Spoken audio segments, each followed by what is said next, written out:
AKA 50 States. Bow! Yeah. Nowadays, you gotta watch out who you be around. Your best friend will set you up, man, these niggas clowns. Nowadays, you gotta watch out who you be around. Your best friend will set you up, man, these niggas clowns. Bitch made a deal with the Commonwealth. It didn't even really care about her fucking health. How you snitched on a fucking plug, man? And all I did was show love, use a dub, man. Expensive cars, expensive jewelry, man, I had you lit. While you was on back page trying to get a trick. Before I came down this bitch, you was fucking crying. Talking about you lost your job and about to lose your car. Then had the nerves to get mad up in that hotel. Cause I fell asleep in that other bitch pussy, oh well. 6'9", Billy Otto, y'all gon' get them shells. I sold my soul to the devil, I'm gon' burn in hell. Nowadays you gotta watch out who you be around.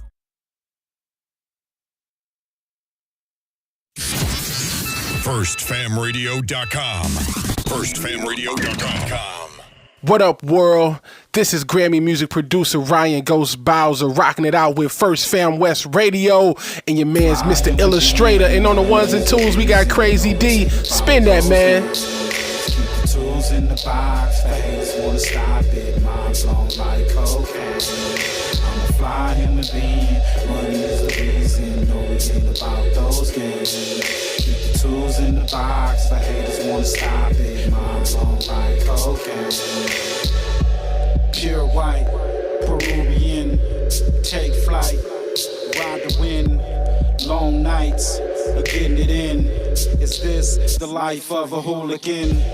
Ninjas on the street, they trying to avoid the chalk. Talk it out, maybe after let the haters spark.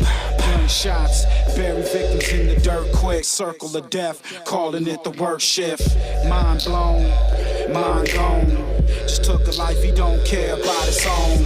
But this is what the youth taught, turned up. Mommy offered those pills, plus she coked up. Out to celebrate, told it's the last days. Racing, chase away the pain of his lane. Ain't no shame, she peeling off her lace and things. FirstFamRadio.com. FirstFamRadio.com.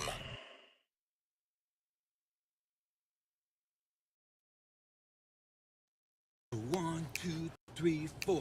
Ay, ay, ay, ay. Call it Fanatic, that's my mafia twin from Jordan Downs. There's a finger, that's on gorillas, bitches going down. You politicking on Insta, and I'm out loading rounds. Smoked his brother, smoking his brother, now we in the clouds. Played our freestyle in the courtroom, Brody lost his trial. Doing dope all around the kid, so she lost her child. See, this mafia way of living, it's just our life. It ain't no waiting, I'm impatient, let's get busy right now, okay? Diamonds dancing, it's off a lick, I like to rob people. Keep it on me, unfortunately, I done shot people. Not legal, nigga, I'm a spinner, we are not equal. Non-lethal, John Cena the poor, I could not see. Long lip to leave, a hood boy was quick to squeeze a trigger. If your son ever hungry, dog, yeah, I kill for that nigga. I die for the street that I post on with my killers. That is not my baby, lately I've been focused on Skrilla. I can't tell you what, just know the code word is DJing. That's a highlight play, buddy, we gon' replay it. Well-known gorillas from my city, they know we famous. You ain't talking no money, get in line and keep waiting. Keep hating, I promise it's coming, little Larry, be patient. I had to cut this bitch off, she got feelings attached. I burn this motherfucker down to the ground, to the building collapse. Don't listen to your music, that shit weak and I'm knowing it's cap. 556 cloud, ARP ain't no holding these back. You speaking on my dead, it's okay, you for surely getting smacked. Don't need a microphone, but you know it's for solely a rap. Big eye busters, the enemies is for soaking wet. Don't believe none of your story, that shit make believe. 223s, you ain't ducking nothing, this could shoot through trees. Cold word, mental cycle, I came to make a pussy bleed. It ain't a bitch on this earth I'm gon' ever need. I tore down they ever run up on me, shit, I ain't having it. You son not a killer, we heard you did that shit on accident. I told these niggas I'm from Gorilla Gang Mafia. Yo, BM keep watching me, tell her put down them binoculars. I beef with the whole city, give a fuck about your popular. Not affiliated with none of my people, so we robbing. I get busy with two, they start calling me the problem solver. I'm a real life sparker, don't worry, twin, that's on my daughter. Hey, why you diss me on the net? We from the same city. Always leave a house with it on me, yes it came with. You ain't trying to catch a body, you should not come come playing games. I'm a rock star with a drum, so you know I got it on stage. Outside thugging on this block, cause I have no home. Kill a nigga playing with my bro if he right or wrong. Stand dead in his face and that's fuck nigga, what's happening? Like a donkey in this club, it's okay, we get to dragging niggas out. If it get tricky, shit, I'm passing, it's time to pass on the house. If you can lie dead in my face, I can smack you dead, no mouth. You off this pistol, I don't believe you gon' shoot it. I ain't breaking nothing down, if you want it, dog, we into it. Been a couple times they had me, fortunately they blew it. Trying to keep my mind inside of my head, cause usually I lose it. Think you really gon' touch me, you must be motherfucking stupid. Chop a big as Rasputin, get a boner. Call it Fernand, that's my mafia twin from Jordan Downs. Raise a finger, that's on gorillas, bitches going down. You politicking on instant, I'm out on rounds. Smoke his brother, smoking his brother, now he in the clouds. Played our freestyle in the courtroom, Brody lost his trial. Doing dope all around the kid, so she lost her child. See, this mafia way of living, it's just our lifestyle. It ain't no waiting, I'm impatient, let's get busy right now, okay? Gang mafia.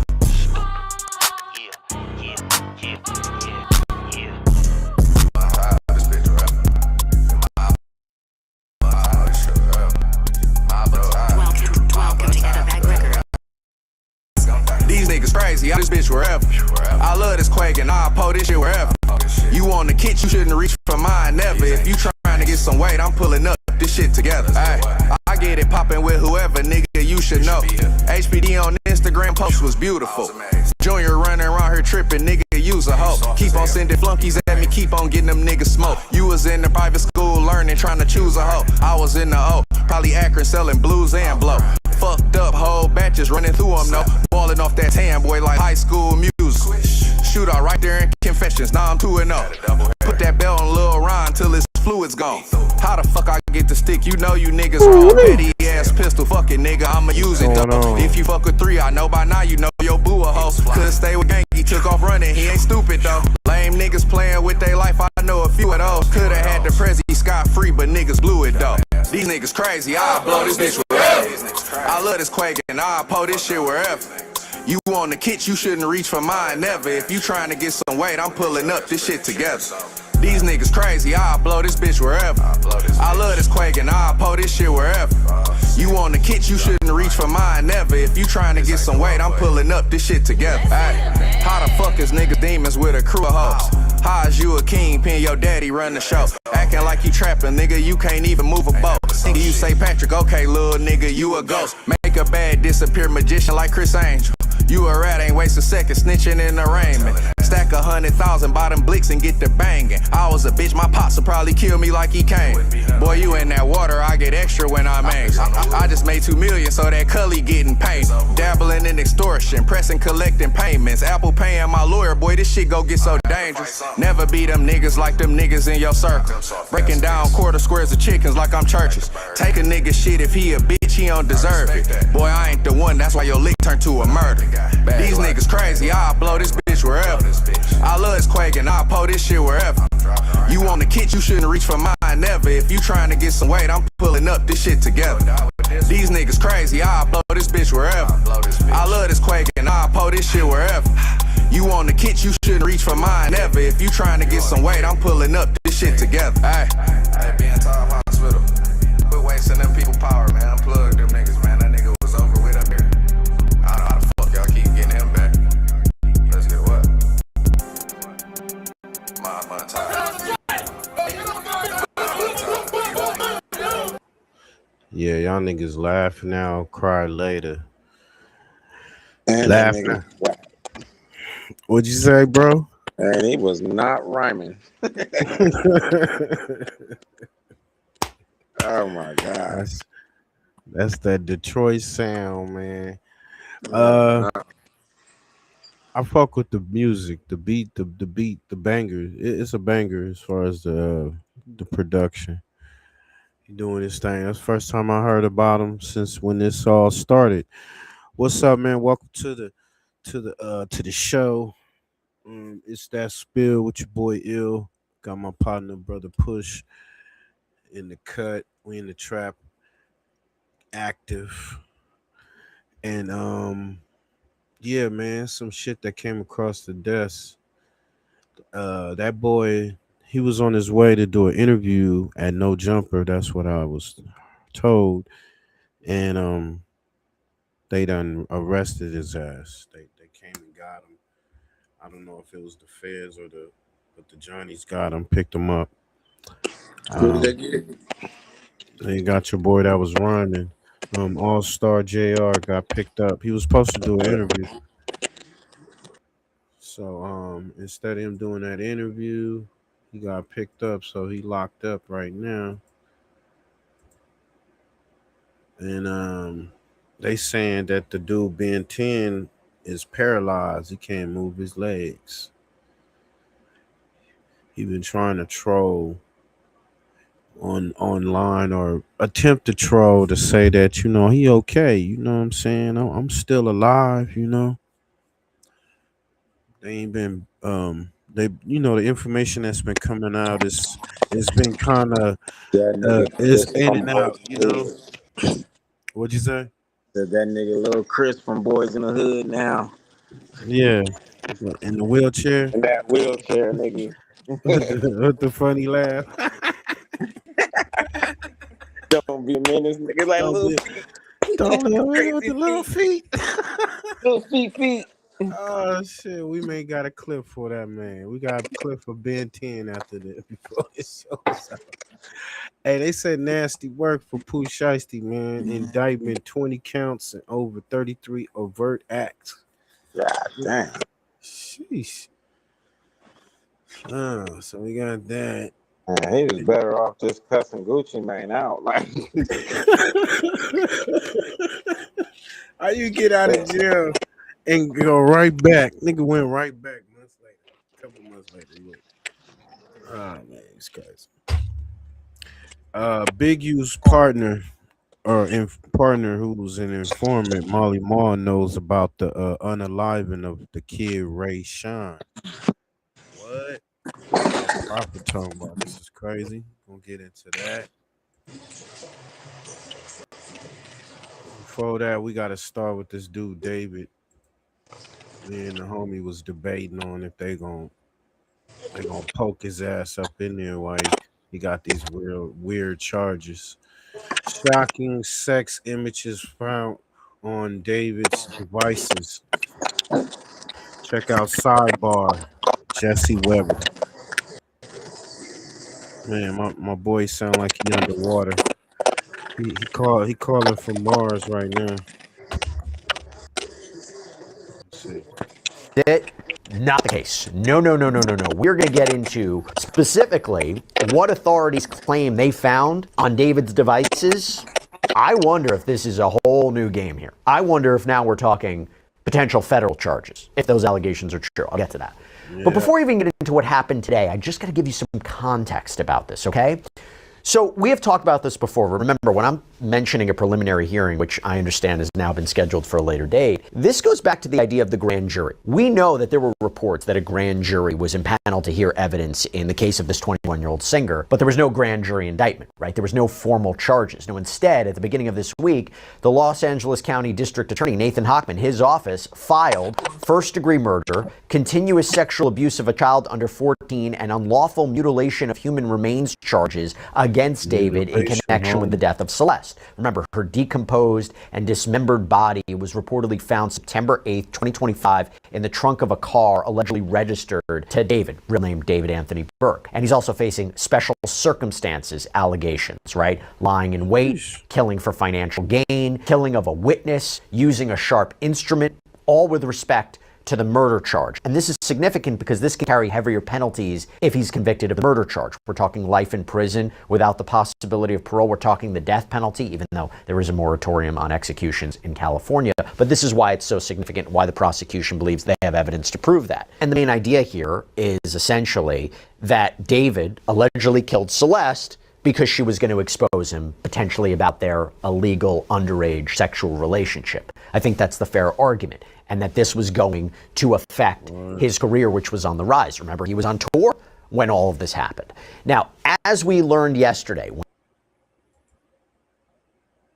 Yo, Push. So, he allegedly took this lady's life because he was scared they was going to find out that he was messing with this underage. Seems like a lot of people already knew. So I don't know. Right. Yeah. If right. that's the case, like people knew though. Yeah, they like the parent, her parents knew. A couple friends said they knew. They saw them together. Like, come on. So I don't know. I don't know. I don't know about that one.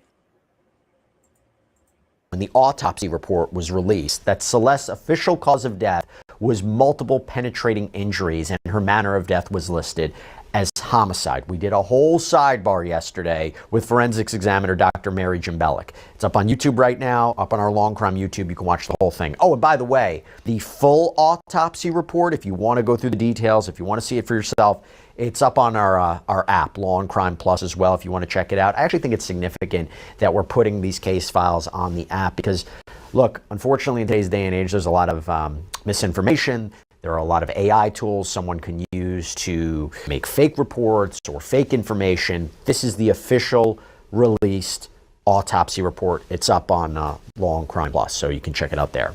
But bottom line, David was charged by the DA's office, but in order for this to move forward, in order for this to go to a trial, there has to be a legal determination that there is sufficient probable cause that David committed these crimes to move forward with this case. Again, lower standard, and if it's not by a grand jury, then it needs to be by a judge at a preliminary hearing. And by the way, preliminary hearing is a little bit different than a grand jury because grand jury proceedings are secret. The defense doesn't have an opportunity to challenge that evidence. Preliminary hearing in court, in front of a judge, defense there.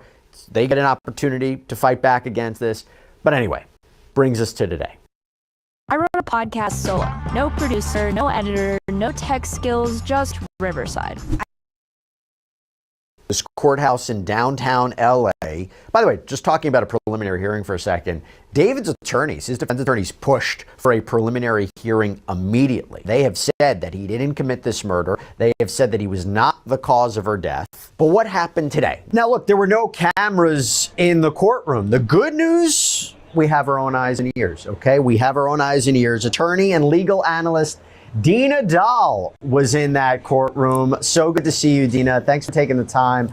First of all, I need you to clarify what this hearing was, because I think a lot of us thought this was going to be the preliminary hearing. We thought that was on the calendar. That was not the case, even though they did talk about when the preliminary hearing is going to be scheduled, right? Absolutely. It was calendared as a preliminary hearing, but the judge at the outset said, I'm sure that's not actually going to start today. Let's talk about it. And that's exactly what they did, scheduling it. And most importantly, talking about the discovery, the transferring of what seems to be a mountain of evidence from the prosecution to the defense and the logistics of how that's going to happen. And I want to get into that because quite the headline, what was allegedly found on either David's phone or his devices, which we'll get to. But the preliminary hearing is scheduled for next week, right? And is this because there's just, like you said, there's so much evidence to go through, there's so much data to go through? Well, this is significant. They have not waived their right to a speedy preliminary hearing. The very last day it could be under law was May 4th. But the judge said, I don't like to schedule it that last day because there could be unexpected circumstances just with the court system in general. So they have scheduled it for May 1st. But significantly, they will all be back in front of the judge the afternoon of April 29th in order for the defense to determine whether or not the prosecution has handed over enough evidence where they think they can properly defend their client at the hearing. The judge making a point that although statutory law requires the prosecution to hand over everything prior to trial, they are not required to do that for a preliminary hearing. They just have to hand over sufficient evidence that is most favorable to the defendant in order to prove probable cause. So that afternoon of April 29th, the defense will determine if they think they have enough evidence to continue with this speedy preliminary hearing. Dina, let me ask you this. The autopsy report that came out yesterday, is that a reason why we didn't have a preliminary hearing today? Did they talk about that? Because there's a lot in that report. That's the official cause of death. We know the defense has said that David is not the cause of death. Did that come up today? That did not come up. As they really spoke about the fact that they have a wide range of evidence that the defense is not getting. Specifically, they actually highlighted the fact that they have this significant amount of child pornography on his iPhone, but they did not get into the specifics of the medical examiner's report. Okay, so talk to me about the big bombshell. Apparently they found what, or allegedly found what, on David's devices? So she said the words, the prosecution said, a significant amount of child pornography. And she raised this saying it is going to be different. You cannot hand over that type of evidence. Oh, shit. You heard that? A significant amount of child pornography on this man's phone. Murder. That's definitely not murder. He's a sicko, but it's not murder. So, can they use this in this case? That's what they're trying to say, you know. And to the defense as you would the rest of the evidence. The defense has to instead have somebody, a counsel or an expert, go to the county and actually look at a determined computer to look at this because of the sensitive nature of that evidence. The prosecution also highlighting the amount of this evidence and evidence on the data and the cell phone in general because of the difficulty and how long it takes to hand and transfer over this kind of amount of evidence. Okay, put your legal cap on. Are we talking potential federal charges? You and I both know that if someone is caught with allegedly child sexual abuse material on their devices, that could be federal charges. That's a really great point. And it's very possible federal charges may come. At this point, though, it definitely is relevant and probative to one of the three charges. There are three charges against him: murder, continuous child sex abuse, and mutilation of a corpse. So this specific child pornography evidence is definitely going to be used by prosecution for that continuous child sexual abuse. But whether or not the federal prosecutors decide to add charges, we will wait and see. Just want to clarify, any idea who was portrayed in these, this footage, these videos, this data on his phone? Is it Celeste? Is it someone else? Did prosecutors acknowledge that? And let me be clear, allegedly on his phone. Same car accident, two completely different checks. The one left, that's what Tim got offered. The one on the right, that he actually... Did they say the identity of this person or persons? They did not say the identity, but even that specific phrase, the press, there was a ton of press in the courtroom. Everybody had their laptops out, taking notes, and you just heard the chatter of the typing. Just the phrase significant amount of child pornography was enough to raise flags about what may become in this trial. What about, I read there was something about a wiretap and search warrants? Exactly. They said that there was a significant amount of evidence collected in a wiretap. There was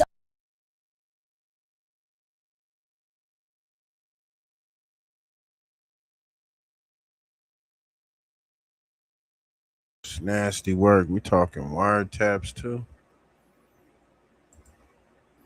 Think this boy Cook, David alleged murder weapon figured out. Let's get to it.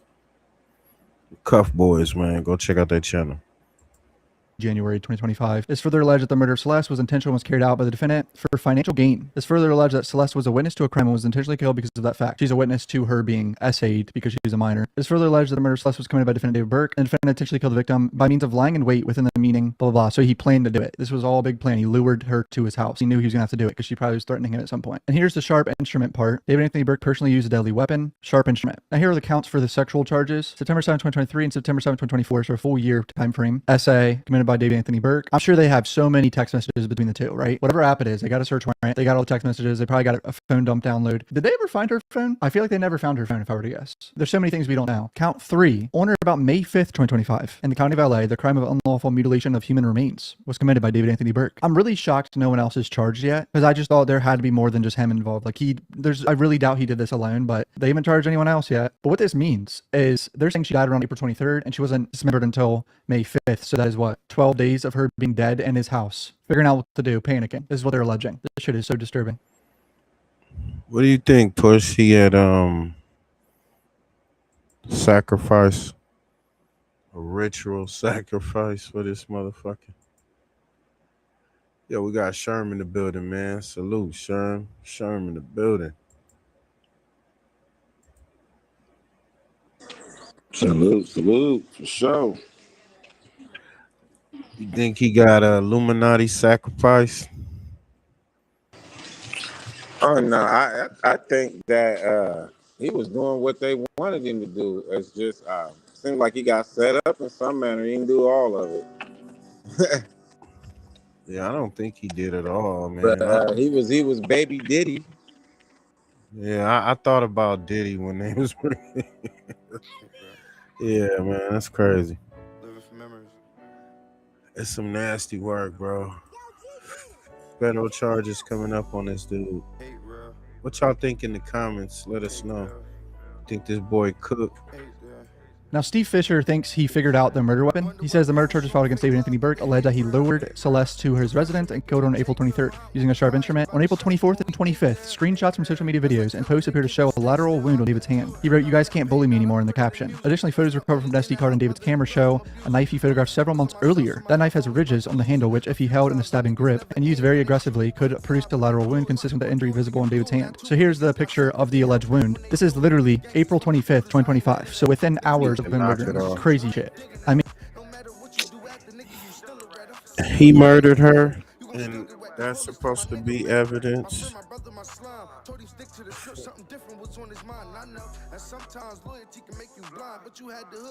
Drew be in the building. What up, bro?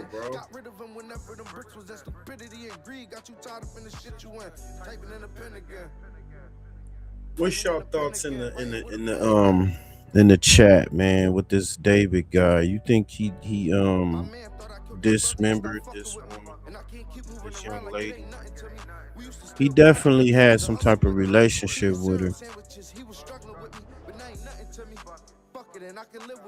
I'm just saying that would be sloppy. Put the dead body in your car and use a house knife, like this mental. That's why it's gotta be a setup. Yeah, it just seems set up-ish. That's just my opinion.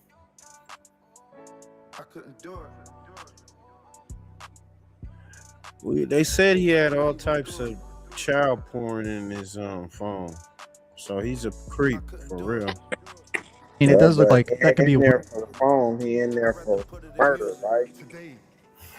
Yeah, they charging him for murder right now, unaliving, I guess you want to call it. And to be honest with you, their reasoning doesn't even sound right. You know, like you want her to tell.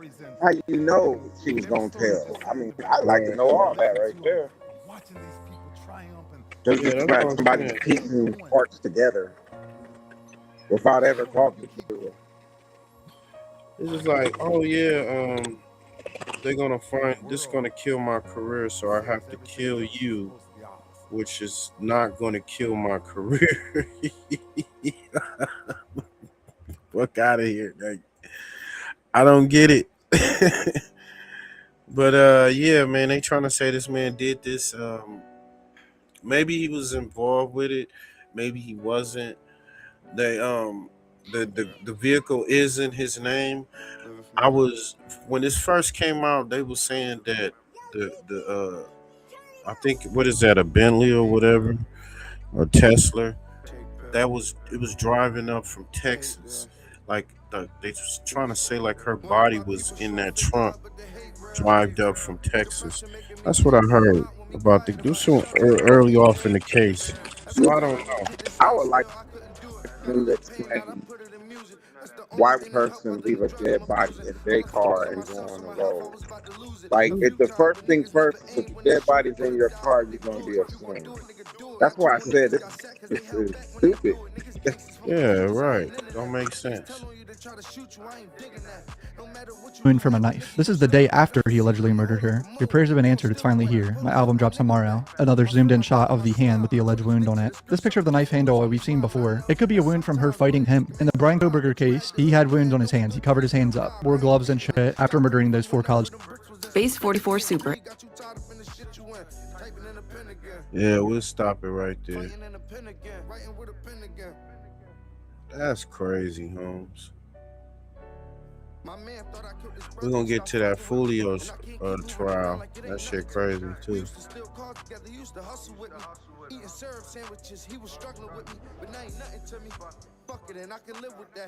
But hold up, gotta do some comedy. So with Crip Mac and 600 going after each other, beefing. Says 60s crib. He's not a 60s crib, but Christopher Lovejoy 600 and Crib Mac. They say his ex-manager warns Crib Mac after he says he's going to put hands on 600 or he going to unalive him. Allegedly. This was Top Media TV. Y'all go check it out, man. What's up with that? Security here. Well, he's doing security. He's not on nothing. He's just doing security. He's here with a lab. You in the squabble, come and play ball with you in the streets. Yeah, I'm not equipped. I can't beat you. Took your channel, took your phone, nigga, took your YouTube, Instagram, all that when I see you. Don't talk tough to me, bro. Don't leave me and start talking tough. So 600 man finally comes clean about taking Crip Mac's IG page, taking his YouTube channel. Hold up, before we get to that, you think he had help?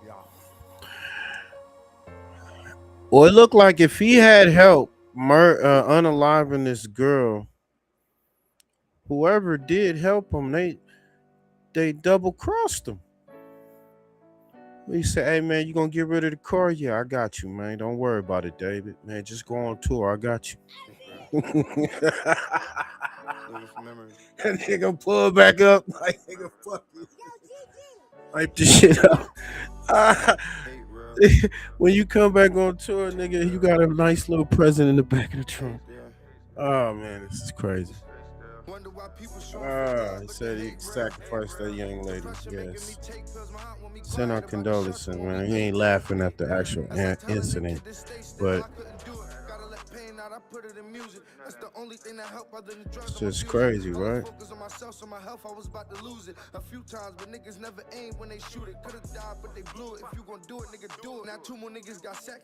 me see. He got a girl that look like old girl, but she 21. Really? No, they had a wild bond. She was 14, man. She was impressionable. He was probably telling her all types of lies and bullshit. Bro, but the problem is she got a history. How did she leave away from her mama and them and no one looking for her? She was gone a long time, bro. Like she was a runaway, huh? You know, like there's a deeper story to this right here. It is. And I know like parents were selling their kids and shit, because that's how R. Kelly got in trouble. People were selling the kids to that nigga. That's how the whole slave thing came about. They do that shit. Yeah, they do. You ain't lying, homie. The parents knew that they were talking. I got some vague information on like this whole little situation. We don't know. Hopefully it'll come all out. But so other people knew that they were together. To this next shit, we got Crib Mac and 600. And ain't do nothing about it. Now he pretty much goes off on Crip Mac and responds back to him, pretty much responding to Crip Mac's threats on No Jumper, saying that dude, I took a picture with him, but he was doing security. That dude ain't my friend. If I see him, if we have an issue, I'm gonna shoot him if I can't beat him up. Pretty much 600 responds, man, real serious. They definitely be getting turned out in Hollywood, bro. Shit, me and my partner, we come up in the industry. Like, man, hell no. Seeing crazy shit. Like, they be turning motherfuckers out. Fuck them. Hollywood for real. He said he gonna be cellmates with Diddy, no, but oil buddies. Your big homie on the 50-50. Hey, he gonna get linked up with. It's a real gang called the Gay Side Gangsters or some shit like that up in there. He gonna link up with them niggas. Gotta watch him. We got Glass Jaw. Both them niggas fraudulent. Yeah, they both fraudulent, right? Look at this nigga. It's like he's standing with his CO, his correctional officer. I went to go meet my correctional officer. I mean, if you couldn't tell that Christopher Lovejoy was a cop or along that line of work or whatnot, or wanted to be one, you just retarded, man. Seriously, and says it's on site. When I see you, we gonna address everything. But 600 pretty much exposes taking Crip Mac's IG page, YouTube for the first time. I mean, we all knew. We just needed proof. So did you actually patch it up with 600? He was at your interview. Come on, Croak, still working 5 is his boyfriend in the penitentiary. What'd you say? Crip Mac ain't like this nigga is trying to put himself back in the limelight again, bro. Like, Right. yank this nigga page. I mean, this is like a broke nigga. Why would you do that? You know what I'm saying? You yank Whack page. You know what I'm saying? There's some niggas out there. You yank Adam's page with Crip Mac. Well, he had Crip Mac's page before he got locked up the first time, and when he got out, Why want this shit? What the fuck for? the channel was bubbling at the time when Crip Mac first hit the internet and he was really blowing up. He had that channel and it was blowing up. So 600, he used it as a flex, and I got your channel and all this other shit. So I don't know. He trying to use it like he punking a nigga or whatever. But they knew that nigga Crip Mac is soft, man. Bro, like, was they I don't working know together? Well, Crip Mac, this is when he had a whole craziness when it come to the management, because he was supposedly managed by 600. 600 signed Crip Mac to a contract or whatever, a so-called label, and the person that owned the label was the dude named Foleaf, I think. Foleaf, that's in locked up right now. And so him and 600, they was, they run the label, but then I guess he was trying to do something with Crip Mac. It didn't work out, and they had a falling out. They back and forth, and he like, well, I got your channel and all this other shit. Plus, you owe me money from the label and all this weird shit, man, that was going on. Crip Mac kept going in and out of jail, so this is where we at now. All this shit dumb in the end at the end of the day, because when Crip Mac was blowing up, he didn't have the right people around him. Man, but he messed with this goofball. What'd you say? I said that's terrible. He had messed with this goofball. Like, Crip Mac to the fed now. Niggas are messing with him. Well, he going off on 600 now. He talking about he gonna fuck him up. 600 say you talking too much shit. Crip Mac ain't gonna beat nobody up, bro. He don't want to fight. You don't have to shoot him. That's what he said. Yeah? He said, if I can't fight you, he said, if I can't beat you, I'm gonna play ball. And he's croaked now. Did he just show up at Vlad? No, he was doing security here. Not an officer, he's a security guard. He's croak. Wait, like standing outside waiting? Vlad hired security for happened to be Christopher Lovejoy? I seen Cat took a picture, 600 picture with Jack, like 55 hours ahead of that, though. Wait, really? Oh, so he's like the last guy. So Kel was doing, I guess, security type shit, Kel, like on neighborhood crib. But my homeboys, Kel, we don't like Kel. But you just happened to see him, but you took a picture with him and shit, right?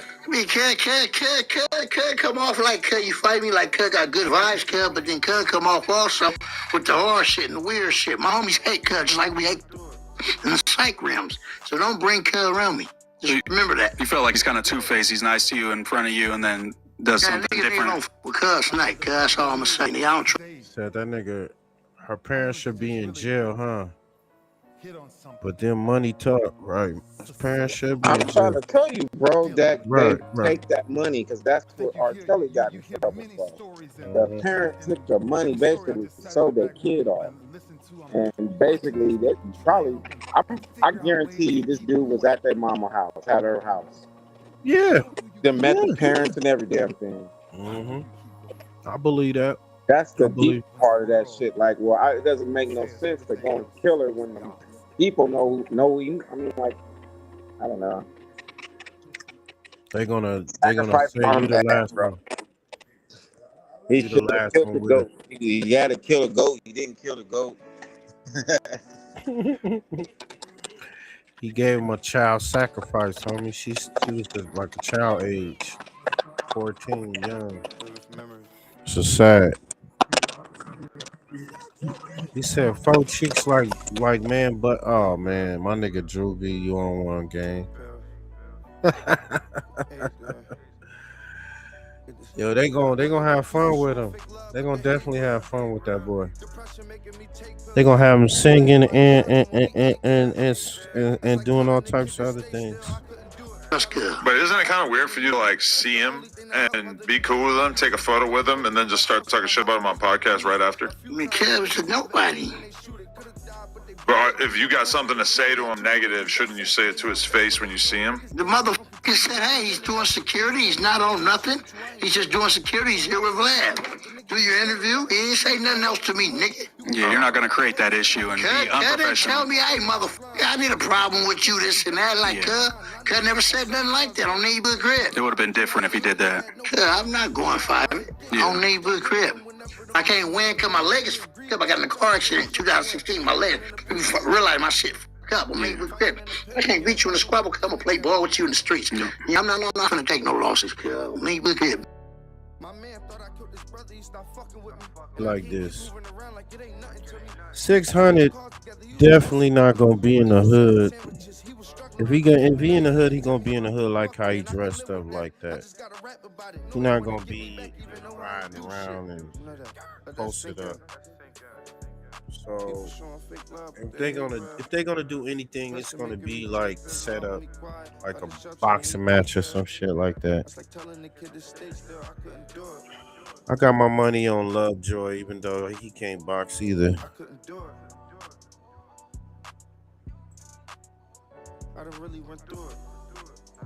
Not out here. Don't do that, though. I'm starting to think that when you say play ball in the streets, you mean something kind of nefarious. Something what? Nefarious. The fuck is that, Cut? Yo, that's crazy. I just confirmed with Vlad that Christopher Lovejoy just happened to coincidentally be the security. I told you on Neighborhood Crib. I just couldn't believe that. That's like the weirdest coincidence of all time. Cut croak. Well, he's looking for a side. So y'all can pretty much see 600 was doing security for Job 5 and also Vlad TV. So when Craig Mack was doing his interview, he just so happened to see 600 there. That's why they took the picture. Now, of course, y'all can see from the IG post on Craig Mack's page, which 600 runs, he pretty much says what that he squashed the beef with 600 and that he just got to pay CME Records their bread. Now, I believe that 600 typing that on Craig Mack's page. Nevertheless, 600 did respond to what Craig Mack had just, exploded on him on No Jumper, pretty much calling him broke, saying this, that, and the third, saying that if I can't beat you up in a fight, I'm going to play ball in the streets, which means I'm going to shoot you. Now, this is pretty much a threat, but 600 responds, and this is 600's response. You was by yourself, nigga, asking Lupe where Lupe at, because she left you up there for 40 minutes, nigga, by us by ourselves. You kept walking around. Hey, where's she at, man? Is she coming? I gotta go. What's up, nigga? Don't act tough. Don't act tough, my nigga. Talking all that shit, nigga. I don't take pictures with niggas I ain't cool with, bro. You feel me? Who was that? Who was that? Who was that? Don't act tough, nigga. You was just with me. See how small you are? I uppercut your mother next to me. Hey, look how small you are next to me. Look how small you are. Nigga, don't talk tough, nigga. So don't talk tough. Say what? You see him in the hood, he's spending money on niggas and running them to the store, blunts and raps before you.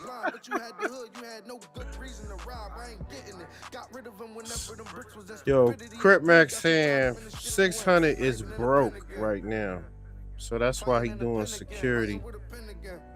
He doing security with the ops. and the homies in the hood and the neighborhood homies don't fuck with him. They don't like him. Better watch out, 600. But y'all better watch out, cause 600 got a license to blick you out. That's what he's saying. That's wild, right? We got JR. We coming up with that all-star JR. But check this out. We got DOWGFACE. He finally made it to No Jumper. That's what Rockstar saying. He exposing Whack 100.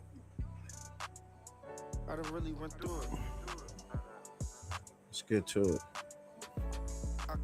DOWGFACE. That nigga do look like a dog, don't he? I'd rather put it in music. Today, I wanted to just really. And so, at first, I was just hypercritical of you, right? Until somebody pulled my coat. I think Cliff World is the one. Shout out to Cliff. Yeah, Cliff World told me, like, man, Adam, there have been so many guys have incriminated themselves on Adam's show and on No Jumper just as a whole, even on No Jumper News. And Adam reviewed that shit and told people to take that shit down. It may have been too late in some respects. You know what I mean? Like when you had the baby shooters and the what's his name? Loose Cannon. Right? Loose Cannon sit on your show and talk. 600. Yeah, that did happen, Push. Big U slapped the shit out of 600 in the backyard.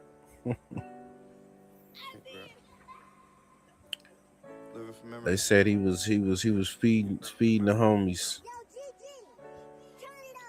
I think he got tired of feeding the homies. He was like, man, shit, I can't be feeding these niggas no more, man. Fuck that, homie. I gotta get a real job, nigga. I'm trying to be a cadet, man, a motherfucking cop or something, armed guard or some shit. This boxing shit ain't working, man, and I can't be running around with this little short ass CS2 back. This nigga said, fuck it. You need to go do what Reggie White been doing, or Reggie Wrong, they say. Get your own little security detail. Probably doing that, which would be a good thing. Could probably hire some of them niggas from the turf and shit. You know them niggas need a job and shit. About all kinds of criminal shit. Yeah. And you took it down. Well, I took that down specifically because I thought Big U was going to sue me. You took it down, nevertheless. Yeah. You hear me? Sue you for what? You don't sue me because somebody else said something about you. He was like basically threatening us because he said that we were. Okay. He was never going to win that court because you. I thought we was all under the assumption that was fake. That's not real. That Big U never sent that. That was Loose Cannon perpetrating, you know, Drewville stupid, right? I couldn't do it. I mean, shit. I done really went through it. The nigga said he broke. Crip Max said cuz is broke. Oh, nigga said croak. Nigga croak. Whatever the fuck. Nigga. The nigga broke. That's what he said. Nigga, he probably be an ICE agent. Y'all better watch it, man. That nigga, I wouldn't put it past that nigga. He trying to get that 50K. He gonna become an ICE agent and go back to the hood and start locking niggas up and shit. He said, what? Nigga single with no kids, man. Ain't no way that nigga should be broke. I don't get that, man. It's a guy that worked with me. That nigga ain't got no kids. Nigga ain't got no kids, no nothing. He's single, but he always broke. I'm like, damn, nigga, you ain't got no money, nigga. All you gotta do is take care of yourself, nigga. You ain't got no money. Nigga ain't got no hustle about himself, right? printed up paper that was sent to somebody else and just edited it. You know what I'm saying? And like I thought we was all under. Your ass, if you ain't got no kids and man, your ass should be rich. There should be no way that your ass shouldn't be working to be a millionaire. You know, I'm just saying. Stand, I guess Adam is still thinking it's real, or I'm confused. Didn't say it. Yeah. And you were not pushing the narrative. Yeah. I mean, we were really just asking this guy, Loose Cannon, about this story that he had that, you know, it was well supported, the fact that he spent all this time with Big U. He was telling us about stuff that we had never heard of, like, oh, me and Big U used to go rob dispensaries together, and then we would go chop up the money, and he would stiff me on some of the money, shit like that, and we'd be like, we're sitting there like, God, like, Big U doing shit like that? Like, we had never, I didn't know. Hey, listen, Loose Cannon is arguably one of the stupidest motherfuckers that the streets have ever saw. Yeah, he's whether up it's there. LA or New York or whatever. You can't find many more people who were as stupid as he was, right? He locked up right now because he put himself there, right? People blame Wack, and I don't like Wack at all. Period. I don't like Wack's get down. I don't like his politics. But the one thing that Wack is good for is manipulating stupid ass motherfuckers to get them to do what he wants them to do. And the specific situation with Loose Cannon, there's probably no more extreme example than him doing it with them. Yeah, he fully like weaponized this dumbass dude to basically fuck over somebody he considered an enemy. He's under indictment right now. I want to invite you to a free trading and investing workshop right here in the West Inland Still Empire. getting to the bag though. You know, it depends on the person, but you know, I don't get that though. Is Adam agreeing with DAWGFACE? I mean, we that go through it. And used Loose Cannon to go on No Jumper and spit propaganda? Is that what I'm hearing right now? I don't think Wack gonna like this. Let's get into this. You and me both, Juvie. Because he was listen, he hated Big U so much. Yeah. And so the whole thing with Wack is the enemy of my enemy is my friend. So he took Loose Cannon and he took all the things that Loose Cannon knew. Loose Cannon knew more about Big U than Wack ever did. And they were all friends at one point in time. Wack was friends with Big U at one time, but Loose Cannon was like his drone. He was like his lapdog. Right? And so Wack 100 used Loose Cannon to expose Big U in such a to where Big U was doomed. The second that Loose Cannon came on your show, Big U was true. Yeah. He was true. Because this motherfucker telling stories about U-Haul trucks getting stolen from the Big U's house. He's telling stories about Meek Mill's getting cornered in the club. Yeah. He's telling stories about extortion, robbery, assaults, all things that he was involved in. Yeah. Like as if the statute of limitations is like just a couple years and this is all good. Listen, he's in prison. Yeah. Because he told stories about Big U's criminal activity, and guess who was involved in it? Him. It don't get no more stupider than that. No, it's astonishing, yeah. On the level of I gotta put DAWGFACE up on game. I don't think he fully understands that this guy's a liar, that he put himself in these situations, that he wasn't present for some of these situations whatsoever.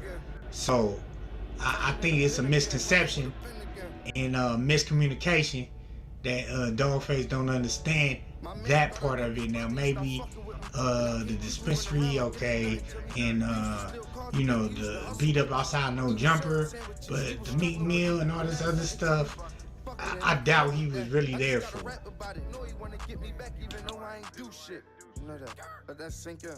Fake. Stupidity, if 10 being the highest, right, that nigga's a moron, he's an imbecile. The dumbest too. He in prison because, or he finna go to prison because of his own level of stupidity, and he was used like a pawn on Wack's chessboard. I mean, the situation with this Cannon where him and his boys beat the fuck out of a dude in the alley. I mean, right out here? Yeah. That happened right out there? I mean, listen, like, I respect doing that to someone. If you got an issue with somebody, you feel like somebody disrespected you, you want to beat the fuck out of them, I mean, that's how it goes. What that nigga say? He respect the nigga getting beat up and stripped. Hit on something. Successfully. You hear that, y'all? What y'all think about Adam 16, man? Adam 12, bro. Adam 22, whatever you want to call him.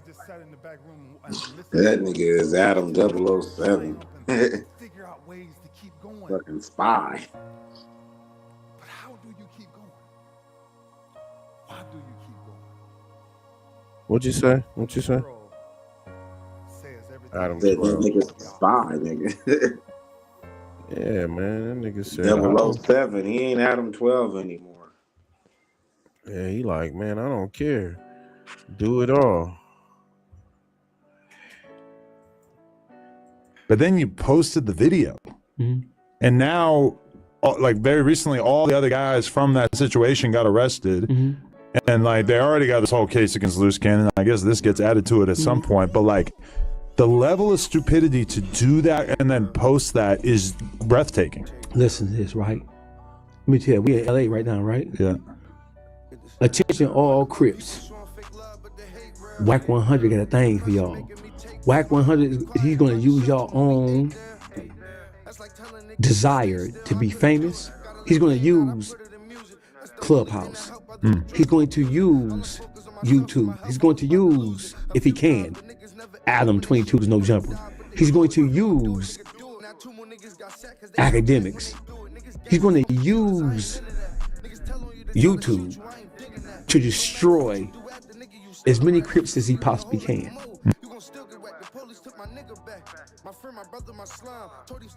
Man, very powerful.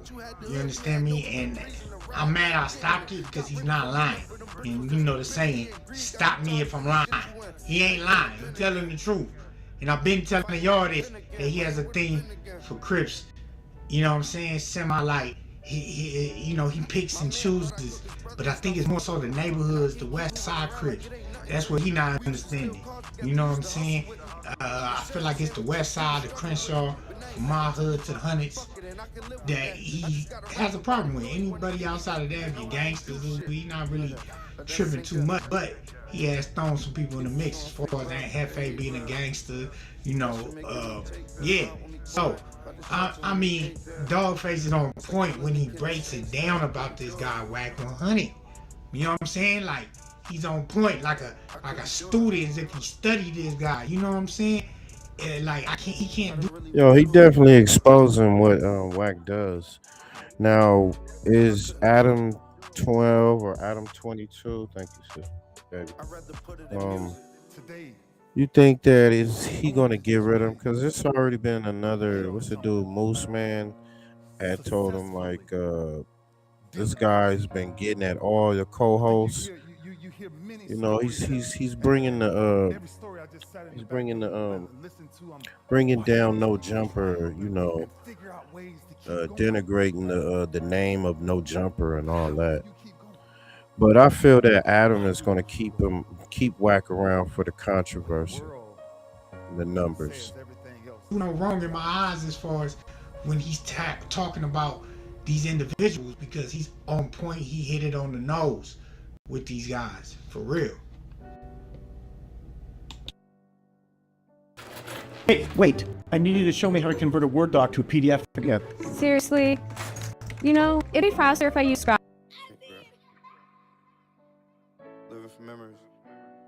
When you heard him say there are no Pyrus or Bloods on Big U's case in the witness list, they're all Crips. Yeah. He helped guide them towards that end. But who besides the Loose Cannon thing, which I agree, he kind of used Loose Cannon as a ventriloquist dummy to help. His new dummy's Baby Shooter.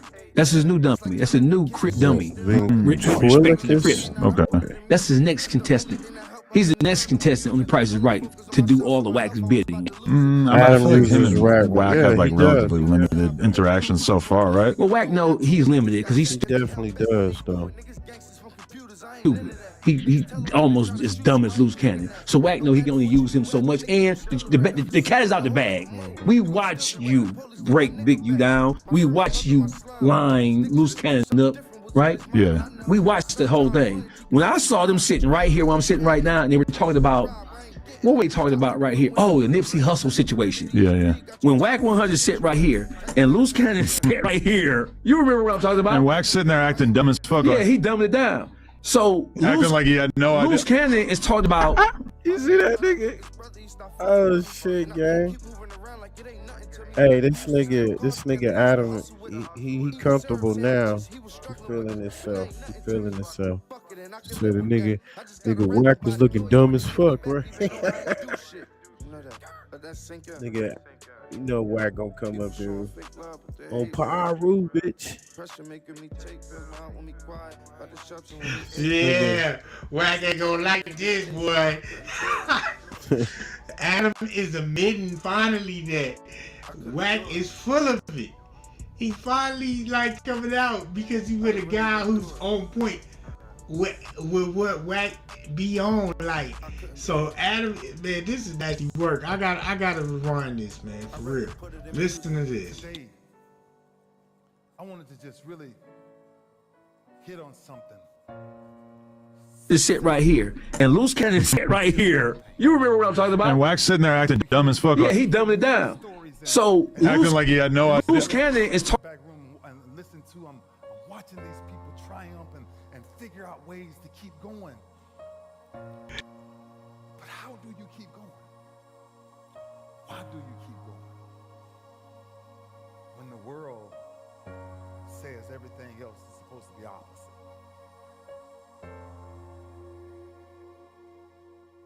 Rockstar, man, you need to pay Rue. Rockstar, man, you need to check your audio before you upload your content, homie, because that shit was muted for the rest of that whole segment. But y'all see, man, y'all gonna check out No Jumper, man. DAWGFACE going there, exposing Whack 100. Talk about All-Star JR. Let's get to that. All-Star JR got arrested by the feds, man. And followed by taunting social media posts. According to a criminal complaint, Jeremy Christopher Ford, also known as All-Star JR, is charged with being a felon in possession of a firearm. Investigators say the shooting happened at 11:23 p.m. April 8th on Kirby Drive. You see, he didn't come up there, bro. If you notice, Whack's never around the people he got beef with. He's never in the same room. He's never around them niggas. He's always talking from a phone, an app, or whatever. This nigga's a coward. Period. Real nigga he gonna handle his business. He got a problem with somebody, he gonna handle it. Nah, not him. Houston police say a trail of blood led from the dining area to the elevator. But they should get in the ring. That would be good, huh? DAWGFACE versus Whack 100 in a boxing match.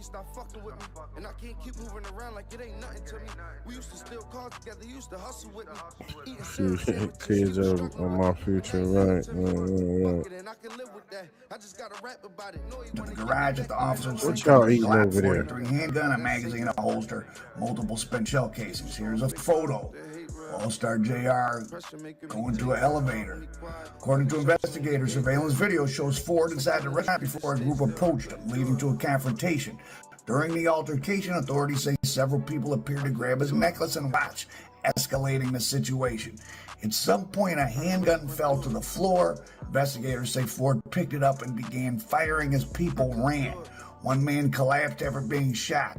Ford continued firing, including additional shots in the direction of another person who was running away. The complaint alleges Ford then returned to the injured man, fired additional rounds at close range while he was lying on the floor. Court documents alleges he struck the man with the handgun and spit on him. Authorities say a third person, believed to be a bystander, was also shot but suffered non-life-threatening injuries. Hospital officials told investigators one of the injured victims had his finger taken away due to the gunshot wound and suffered severe leg injuries. Another victim, as of April 15th, did not have feelings in his legs. They said Ford fled the scene in a white Cadillac Escalade before officers arrived. The affidavit also states that after the shooting... Sheesh. They had the whole shit laid out. That's a bit of that All-Star JR criminal complaint. Let me finish this and then we're gonna get to that. I was trying to segue to that, but oh, you know what? Don't even trip. Don't even trip. We already in it. We already in it. Hey, so they picked up All-Star JR, man, before he was able to do an interview. He was supposed to be on an interview with DOWGFACE. Y'all see. They picked him up. I think they picked him up either outside of No Jumper or at the airport or something like that. But yeah, they picked him up and charged him. He's reading the charges. It looked like when he dropped, when whoever dropped, they saying Ben10. It came off of Ben10's person. The dude All-Star picked up the bammer, started, letting loose. He hit Ben10, hit the dude Dead Raw or Dead Man Raw, whatever the hell that nigga name is. They hit him, knocked his fingers off, and they said somebody else got popped that wasn't even involved with an innocent bystander, but they saying that he came back, he doubled back. Pull that blicky out, bust at him again, stand over him, and spit on the man. That right there is where they could, probably, because he's a felon. He ain't even supposed to be having no pistols or being around nothing like that. So I mean, damn, felony and possession of firearm. Ford allegedly posted multiple videos on social media appearing to taunt those involved. Investigators say he later released a music video referencing the shooting, including lyrics about the incident. Officials say Ford has a prior felony conviction in Michigan, what makes it illegal for him to possess a firearm. He was arrested as the charges are pending. Now, this is from the Metro Detroit News.com. This website has other articles that are real. Here you see I'm showing you the so-called case number. These are pictures supposedly released to the Department of Justice. Now, after seeing Ben10 pretend to be okay, even though we know he can't move his legs, is this some type of propaganda? Is this a Ben10 is JR? Paralyzed. They saying he's paralyzed. As part of his marketing? This seems like a little bit of a weird charge in the sense of, well, here's the thing. If it was his gun and he dropped it, yeah, overkill. I was thinking that too. He was in possession of it. That seemed like overkill. That's what I was thinking. I was like, it's one thing, you were trying to get them off of you and you got up out of there, but you came back, fired more rounds, and you spit on them. You know what I'm saying? You definitely gonna, allegedly he spit on him. You definitely gonna get some time for that. That's some wild shit, boy.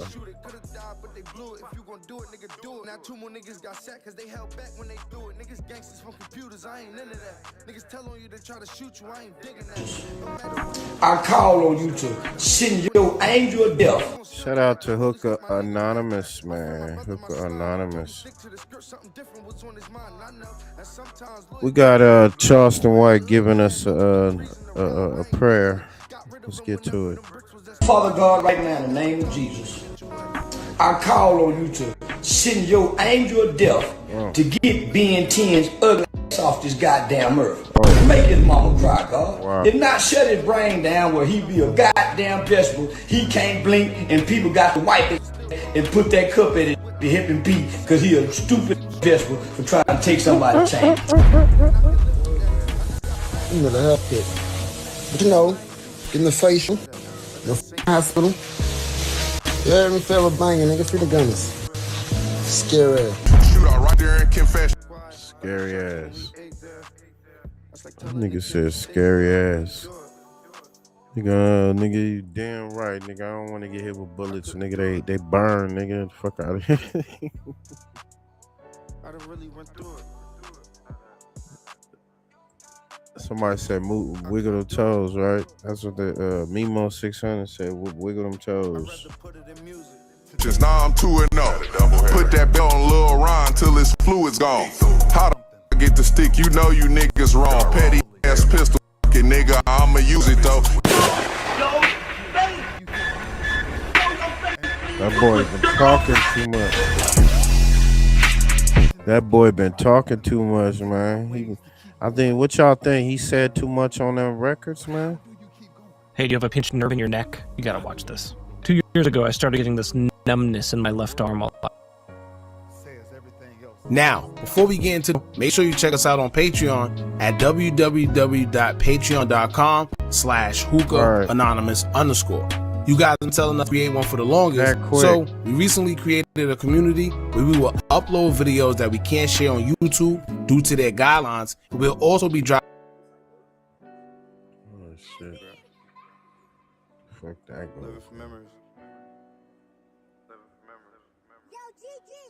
Father God, right now in the name of Jesus, I call on you to send your anger death to get Ben's ugly ass off this goddamn earth.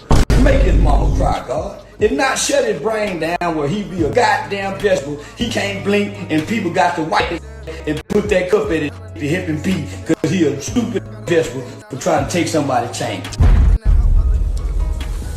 For the health kit. But you know, in the facial, the hospital, you heard me feel a banging, nigga, for the gunners. Scary ass. Shootout right there in confessions. Now I'm 2-0. Put that belt on Lil Ron till his fluid's gone.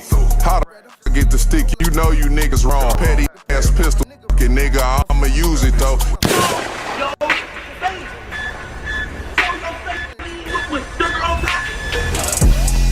#hookah_anonymous_.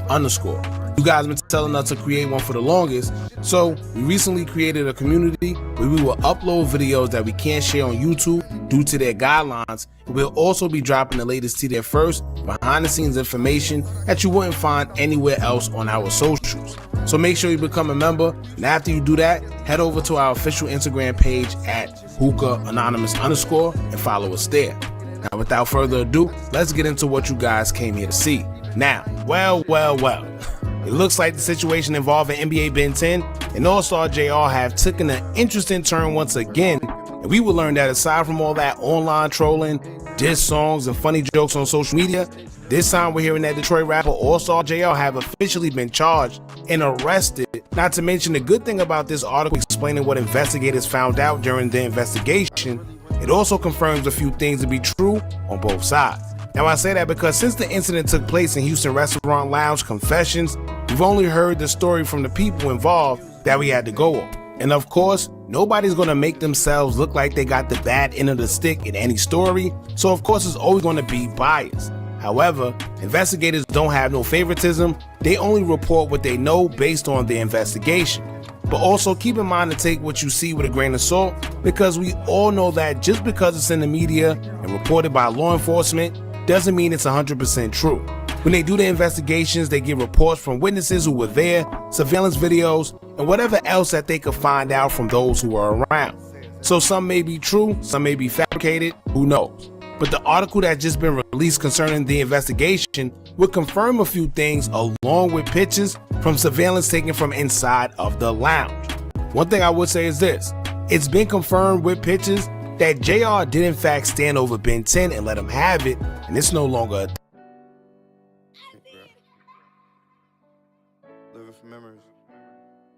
Hey, look at that picture, yo. Look at that shit. He said, I feel like straight up asshole tried to steal a chain. And my heater fell out and I end up paralyzed with my own shit, right? You know what that means? I'm gonna tell you what that means, Drew V.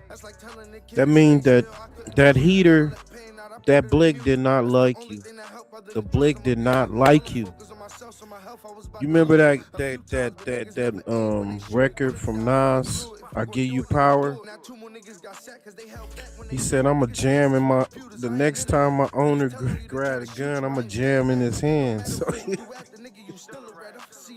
that nigga gun did not like him. His gun jumped out of his waistband. Like, nigga, you don't need this. That's fucked up. Come on. I know I be having some sick humor, but it's true though. That's crazy. They got him blurred out. That's looking bad, man. That's like attempted murder right there, boy. What you think, Push? Look at this shit. Yeah, on camera. Look at that shit. Did he get shot in the face? He tried to murder that nigga. And then he spit on him too. Something out of a movie, nigga. Woo-wee. There. And now seeing with our own two eyes, I find it kind of crazy that Ben10 is still on social media trolling. Like everything is cool when the man literally could have lost his life. Man, fuck that. That nigga, man, he's stupid, bro. I ain't got no sympathy for nigga. Nigga try to rob this nigga. He work hard to get his jewels or whatever. And that's what happens when you kids be doing this shit. And you see the rabbit got the gun and the rabbit let loose. Now this nigga fuck around and got paralyzed. I hope he able to get his walking ability back, but damn, bro.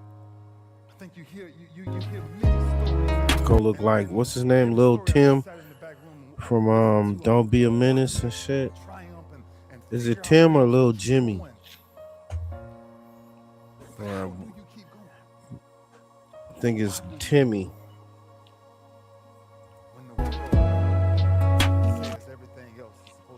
You've been in a car accident? Sit breath, and for the love of your bank account, don't call your insurance yet. Give me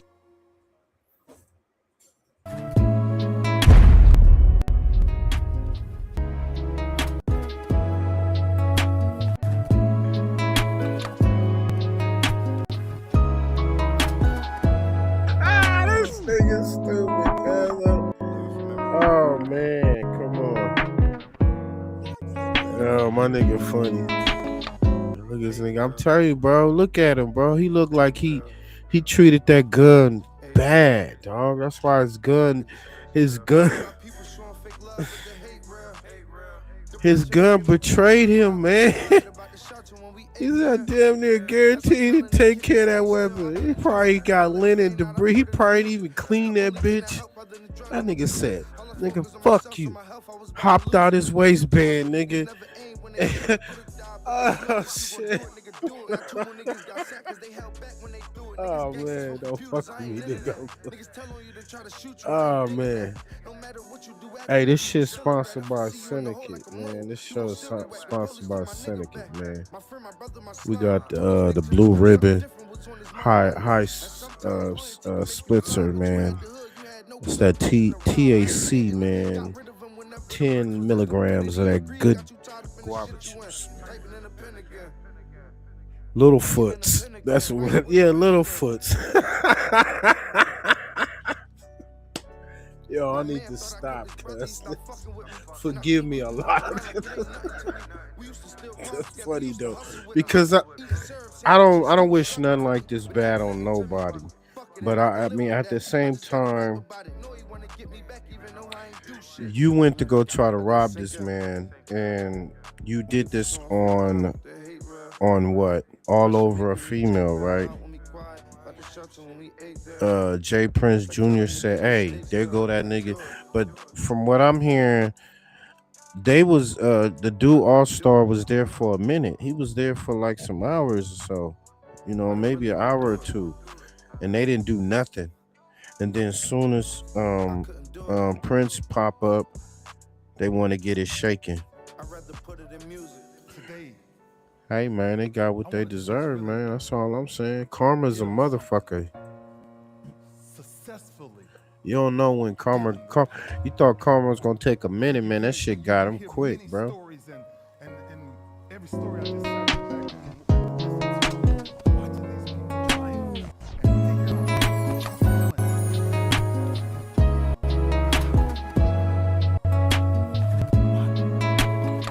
said, do the Ben10. It's crazy, right?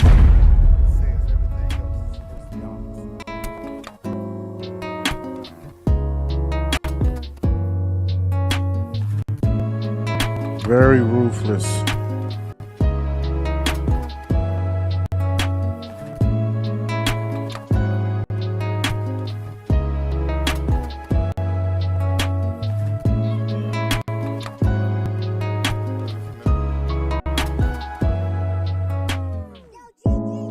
These kids love dying. I mean, these kids want to die. They love to die. Ultimately, they want to be famous and deaf. Not getting no money. None of that, man. I was listening to some documentaries today of, you know, some of the old players and old gangsters and, you know, doughboys. And these niggas was legends. You know what I'm saying? And when they was putting the murder game down, they was putting the murder game down. You know, these motherfuckers right now, bro, they dying for whatever. It don't matter. They're just quick to die to try to be famous and shit. Die like some martyr. And that ain't what you know, that ain't what you getting out of it. Just leaving your family in pain because you died so young over some bullshit.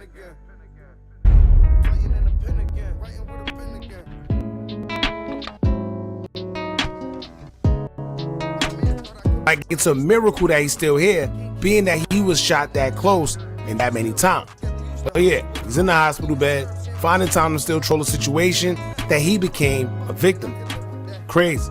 Now, I'm sure JR have lawyered up from the beginning, but the good part of him is the fact that the police already had the narrative that he was being attacked first as an attempted robbery incident, and he defended himself in that situation, which is basically self-defense, so I doubt the charges against him will result in any jail time. But we're going to get into the article detailing what exactly happened, because it takes a twist where he just may face consequences for his action. So in the meantime, make sure you hit that thumbs up button, hype the video so we can get into that algorithm, and if you not subscribed to the platform already, make sure you do so now. Let's get into it. Now, the Metro Detroit News article would state, quote, according to a criminal complaint, Jeremy Christopher Ford, also known as All-Star JR, is charged with being a felon in possession of a firearm. Investigators say the shooting happened around 11:23 p.m. on April 8, 2026 at a restaurant on Kirby Drive in Houston. When officers arrived, they found one person inside suffering from a gunshot wound to the neck and another in the parking garage with multiple gunshot wounds to the hand and leg. Both were taken to the hospital. Police say a trail of blood led from the dining area to the elevator and into the garage. At the scene, officers recovered a Glock 43X handgun, a magazine, a holster, and multiple spent shell casings and bullet fragments. According to investigators, surveillance video shows Ford inside the restaurant before a group approached him, leading to a confrontation. During the altercation, authorities say several people appeared to grab his necklace and watch, escalating the situation. At some point, a handgun fell to the floor during the fight. Investigators say Ford picked it up and began firing as people ran. One man collapsed after being shot, while others fled toward the elevator. Authorities say Ford continued firing, including additional shots in the direction of another person who was running away. The complaint alleges Ford then returned to the injured man and fired additional rounds at close range while he was lying on the floor. Hey, homie. Hey, so the gun showed some mercy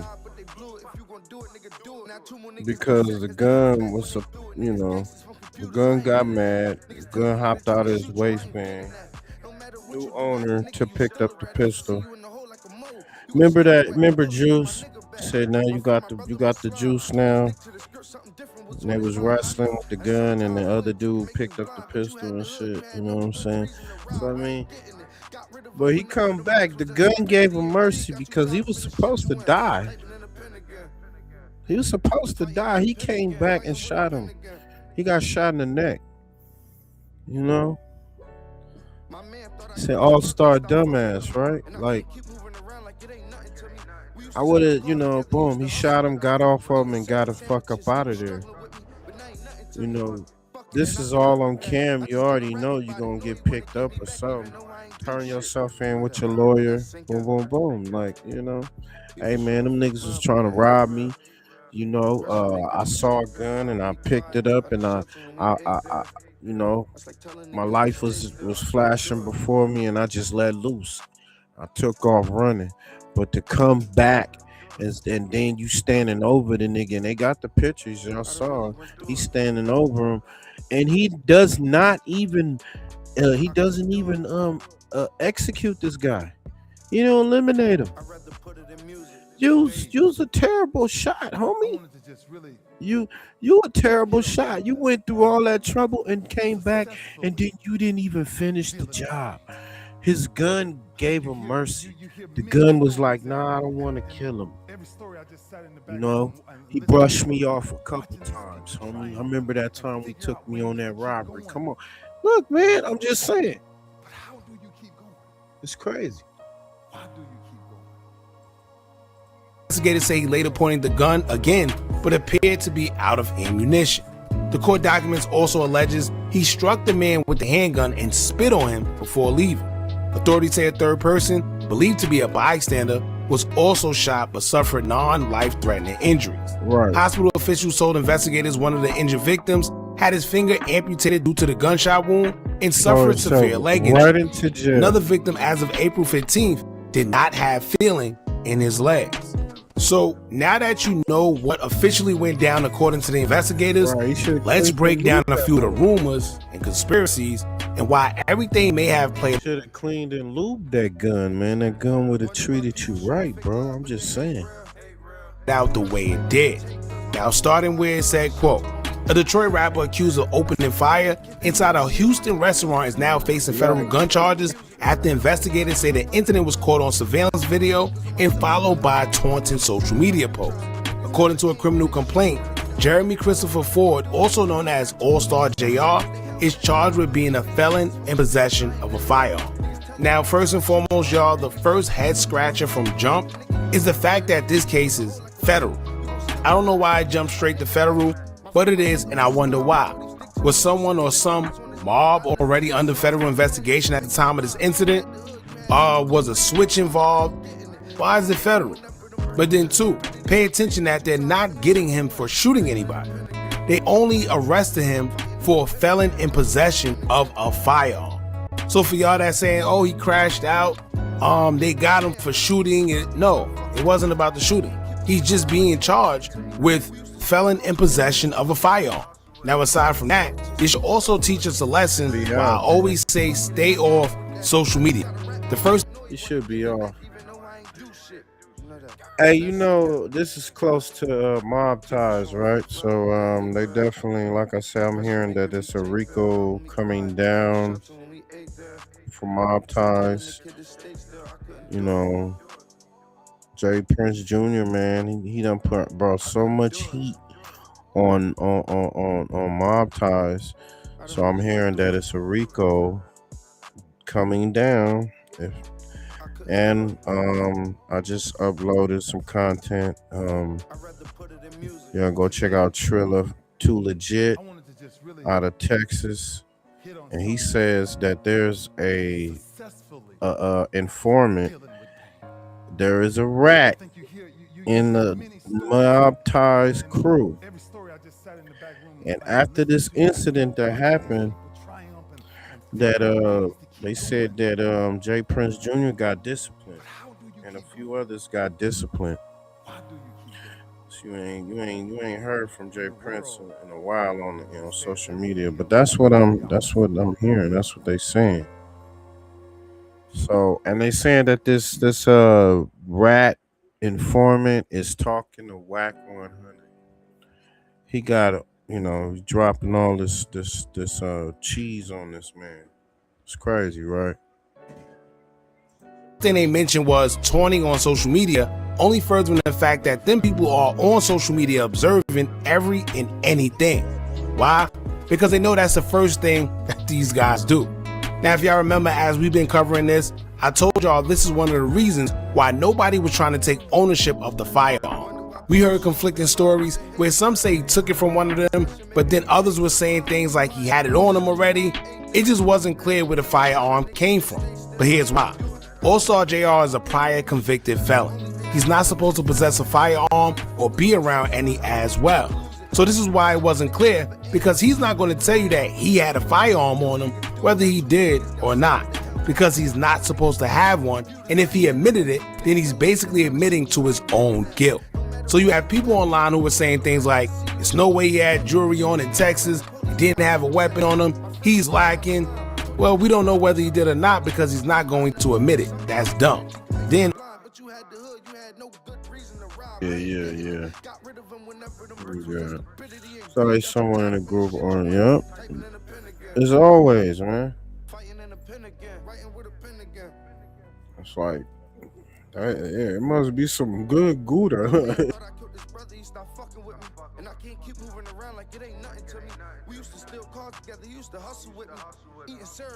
Yeah. Let's see right here, man. Big U's informant partner, Molly Mall. Y'all in this sector, y'all heard about Molly Mall. Said he knows about the unaliving of the kid Ray Sean. So he knows who was involved. That's what they're trying to say. And he's been an informant for a while.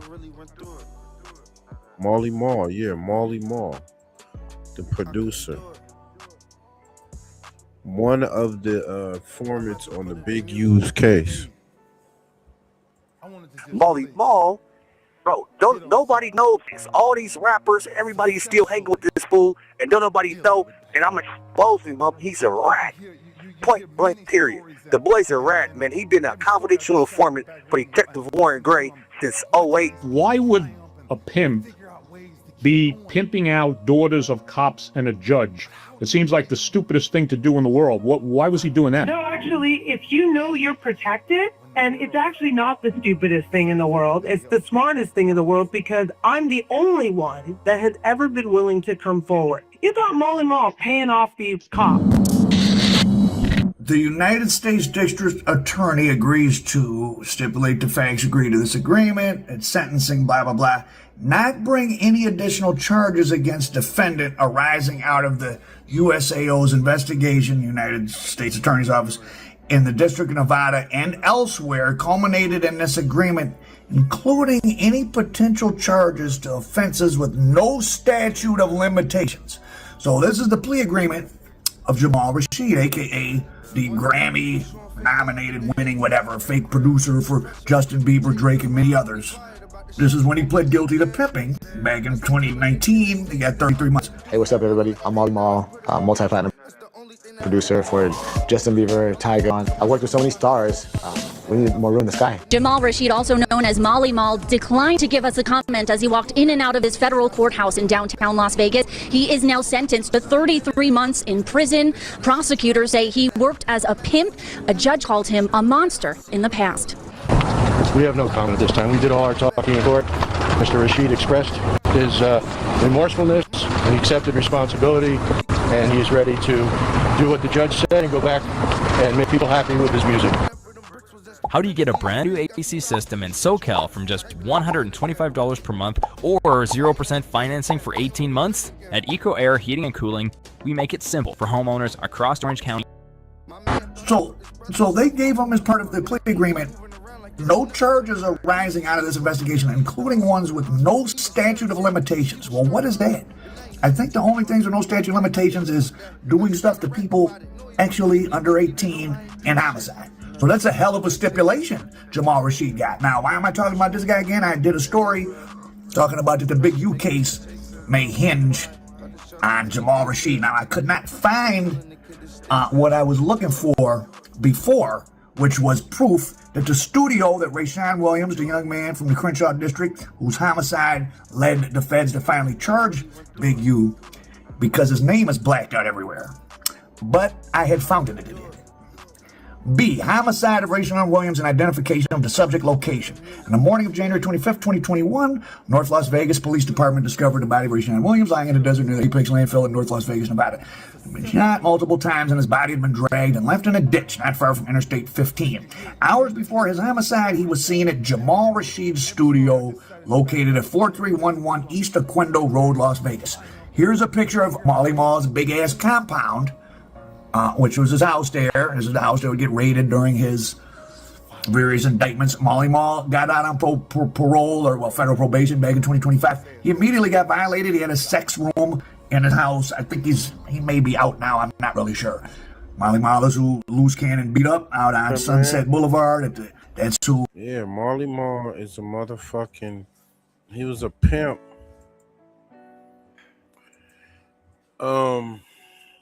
They say he was pimping underage girls, minors. Him and what's his name? Dale Morrison. Dale Morrison got caught out here in San Bernardino, and out here, you know, and he was dealing with the dispensaries and shit like that. So it's a lot of shit that this nigga Molly Mall is attached to, and they all fuck with Wack. So Wack knew about this shit for a long time. He'd been shot multiple times and his body had been dragged and left in a ditch not far from Interstate 15.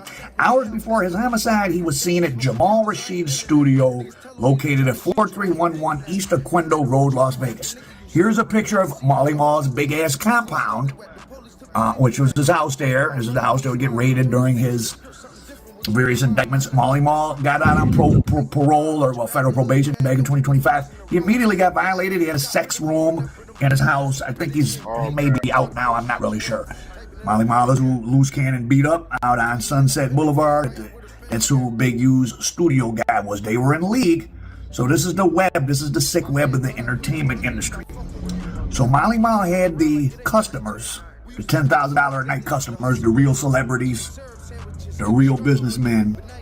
They don't want girls that walk a strip. They don't really even want prostitutes. You really want a fresh girl, maybe under 18.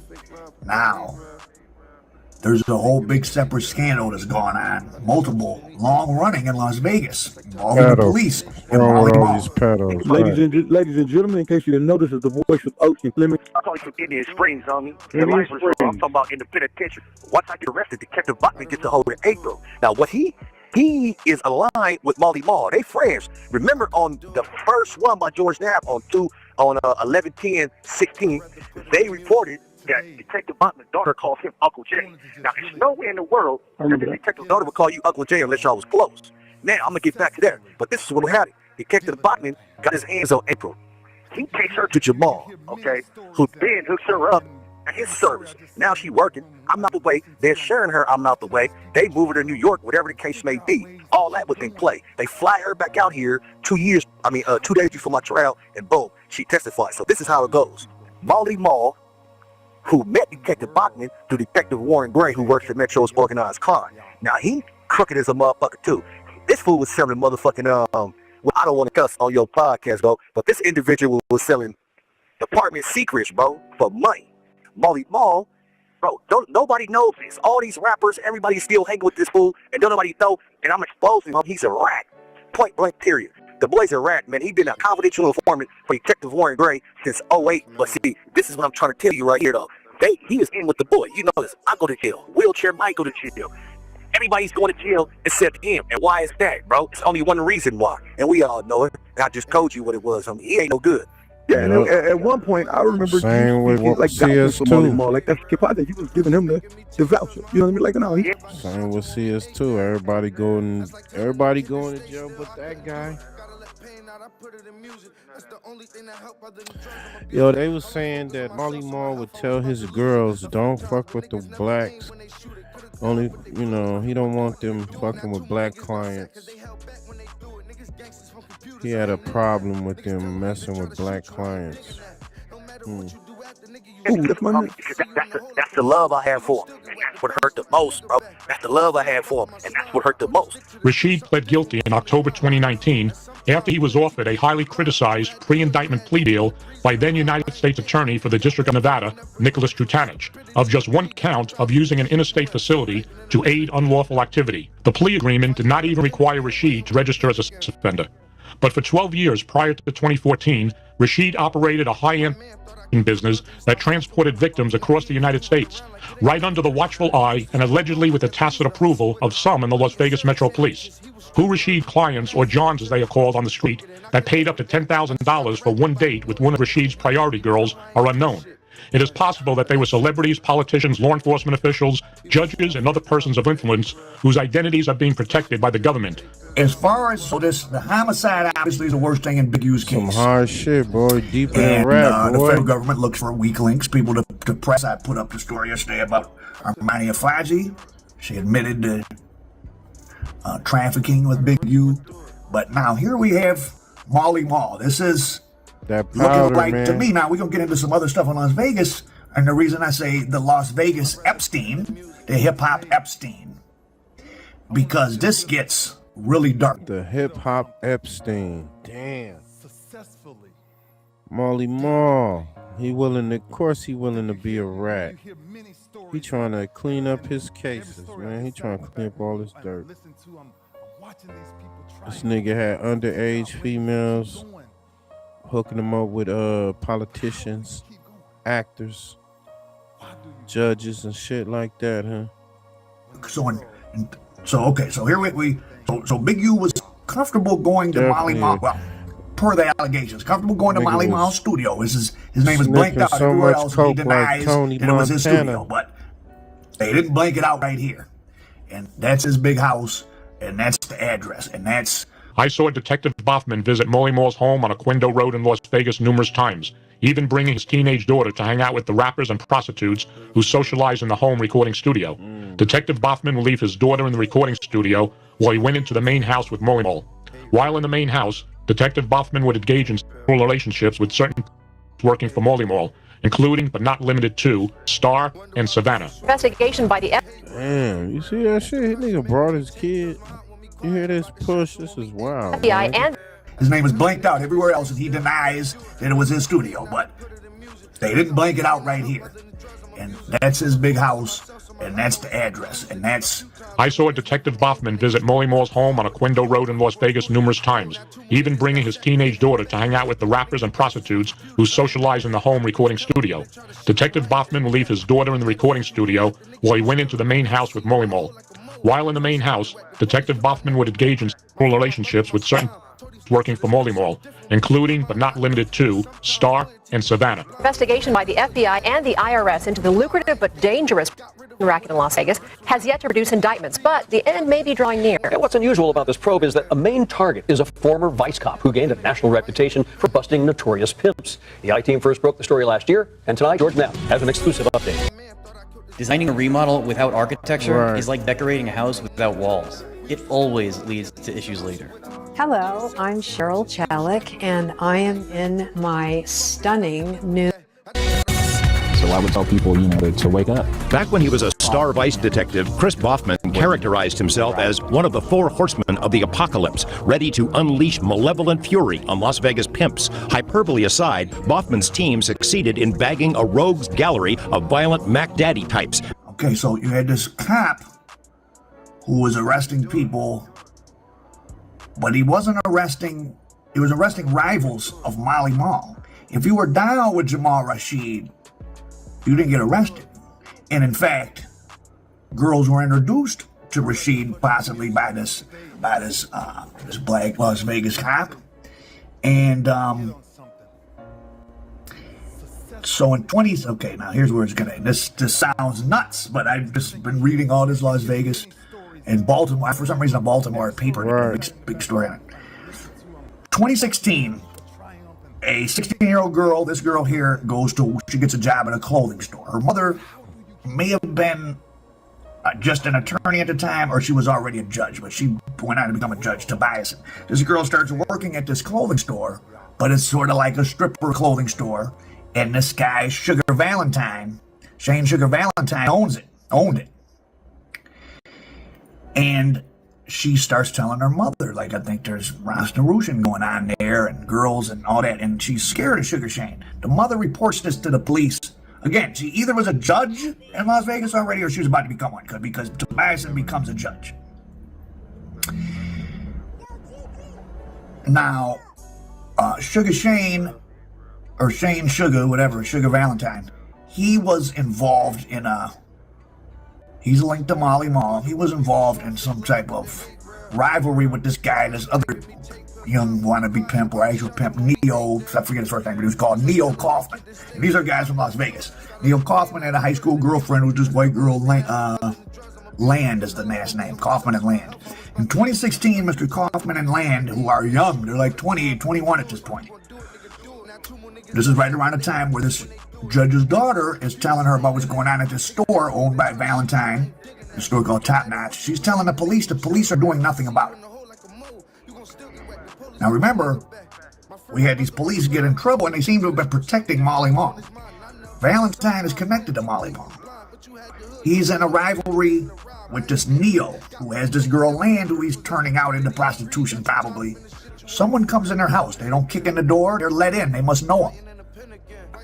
Unalives them both.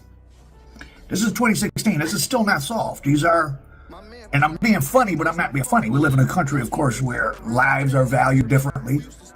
You expect, I mean, I guess just from watching TV, you think 20-year-old blonde white girls get killed. At least they solve those, right? Well, not if the main suspect is a pimp under Molly Mall. And what does a pimp being under another pimp mean? It doesn't match up with what you probably have seen on Soft White Underbelly. Well, at a high level, you need these young guys really to just, they're not probably really pimps, but they're young.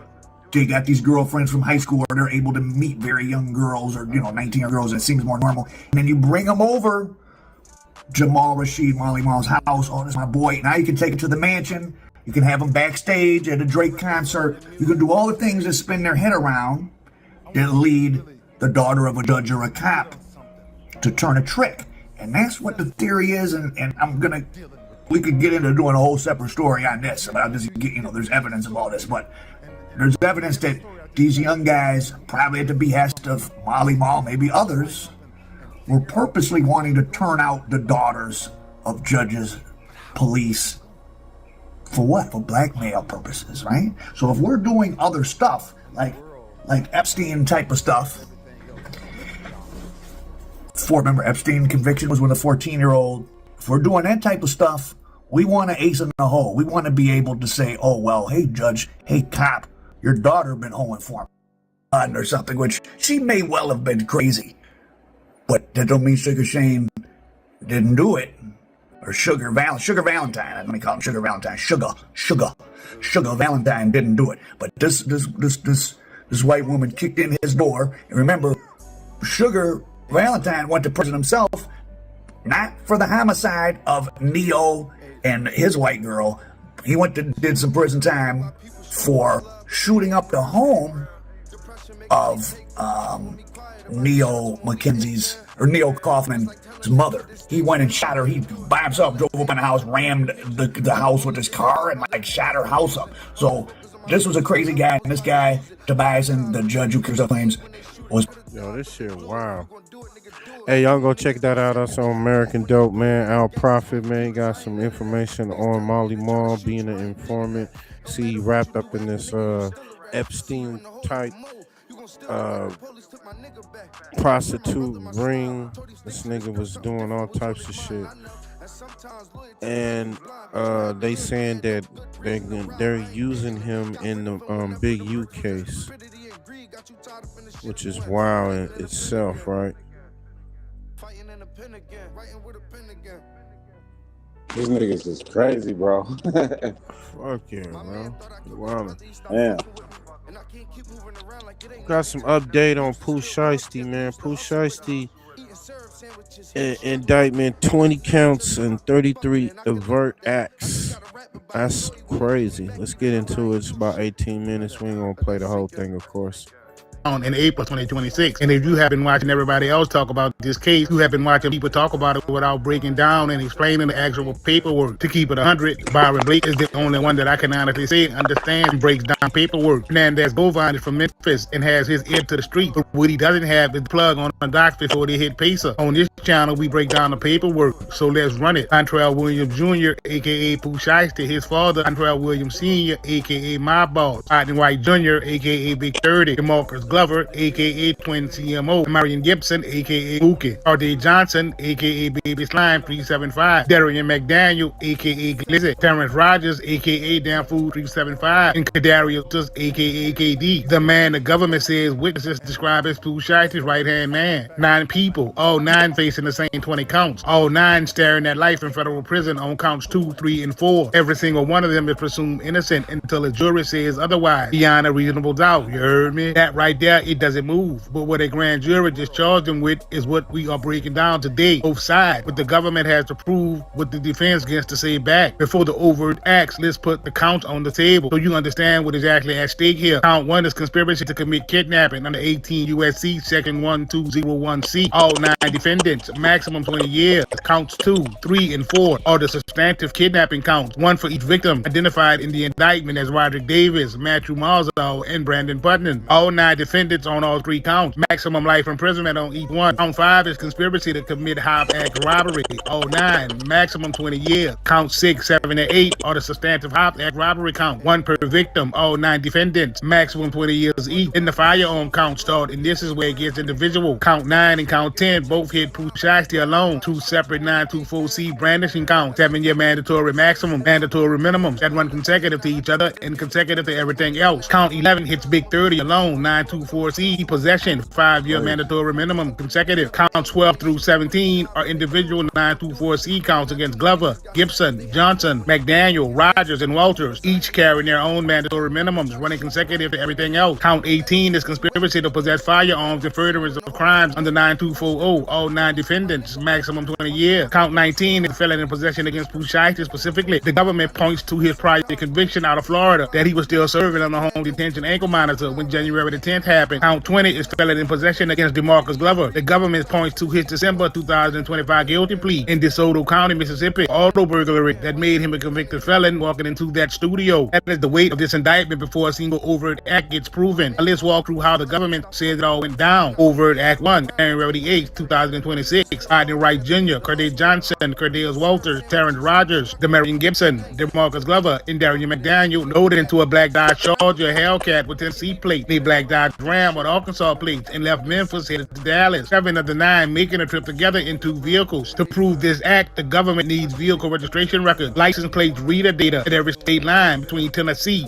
Arkansas, and Texas, and cell site location records matching each defendant's phone to that route. I'm telling you right now, the defense is going to say 7 men driving from Memphis to Dallas is ordinary travel. People make that drive every week for music, for business, for family. The government has the bread from travel to criminal purpose, and travel alone does not build that bridge, homie. Overt Act 2. They arrived in Dallas on January the 9th in the early morning hours and sat there for a full day. The government says they remain in preparation for the charged offenses. The defense will argue that a coordinated armed operation does not sit in the hotel for 24 hours. Real tactical planning moves fast. A full day gap between arrival and action is more consistent with a group waiting for a scheduled meeting than people preparing kidnapping. The government has to show what that day actually looked like, and without real evidence of preparation, it is asking the jury to fill in the blanks, bruh. While the Memphis crew was sitting in Dallas, Dontrell Sr., aka My Boss, was moving. Overt Act 3, January 10th at 1:50 in the afternoon. Shiesty Pops walked into the Staples on Preston Road in Frisco, Texas, went straight to the copy machines and printed what government says was contractual release paperwork to be used to coerce a signature at gunpoint. The indictment also says electronic monitoring data from Pooh Shiesty's ankle bracelet places him at the same Staples location with his father before the offense. Both of them at the same print shop before the studio. This is what the government is going to put in front of the jury if them boys try to take this shit to trial. It doesn't take a rocket scientist to know the defense will say printing paperwork at a national retail chain in your own name in the middle of a Saturday afternoon is not the behavior of someone planning a federal kidnapping. A person who thinks a document will hold up legally later prints it through proper channels. That's a businessman mindset, not a shooter's. Overt Act 4, Shiesty Pops made multiple phone calls to the studio owner to book the recording studio on Dallas Parkway under what the government calls a false pretext of a music recording session. The defense is going to have fun with that one, homie. I gotta keep it 100 myself. himself. Booked in a studio by phone and email. That's how every recording session in the history of music is booked. Phone calls prove nothing about intent without a recording of what it said. Overt Act 5. Shiesty Pops used the white Buick Enclave rented from Hertz on December the 29th to transport himself and co-conspirators to Windrose Tower, where all 9 assembled. The defense is definitely going to point out that rent they called 2 weeks in advance in your own name from a national company with a traceable plate are the actions of a traveler, not a kidnapper. Overt Act 6 and 7. Between 2:28 and 2:46 that afternoon. Yeah, that's true.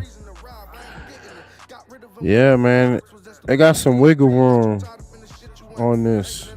They got some wiggle room on this case, though. All 9 defendants congregated at Windrose Tower in coordinated preparation for the offense location. Then at 3:27, Detective Pop was caught on surveillance video outside the office building on Dallas Parkway on his phone before even entering the building at 3:28. The government needs surveillance footage, cellular records placed in all 9 at that area during that window, and the FBI agent has already stitched it into a coordinated media narrative. Defense gets to cross-examine every assumption that agent made. Say, bruh, on top of that, and an experienced one at that, she only been an agent for like 3 years. How about this? How about the individual who wrote the complaint, who actually drafted the complaint, who was sitting in the courtroom, who's only been an FBI agent for 4 years, does not take the stand. They put someone else on to say what she wrote in her own complaint when she's sitting in the courtroom. If you're a man who makes at least 150 and you're still embarrassed to take your shirt off at the pool, I will.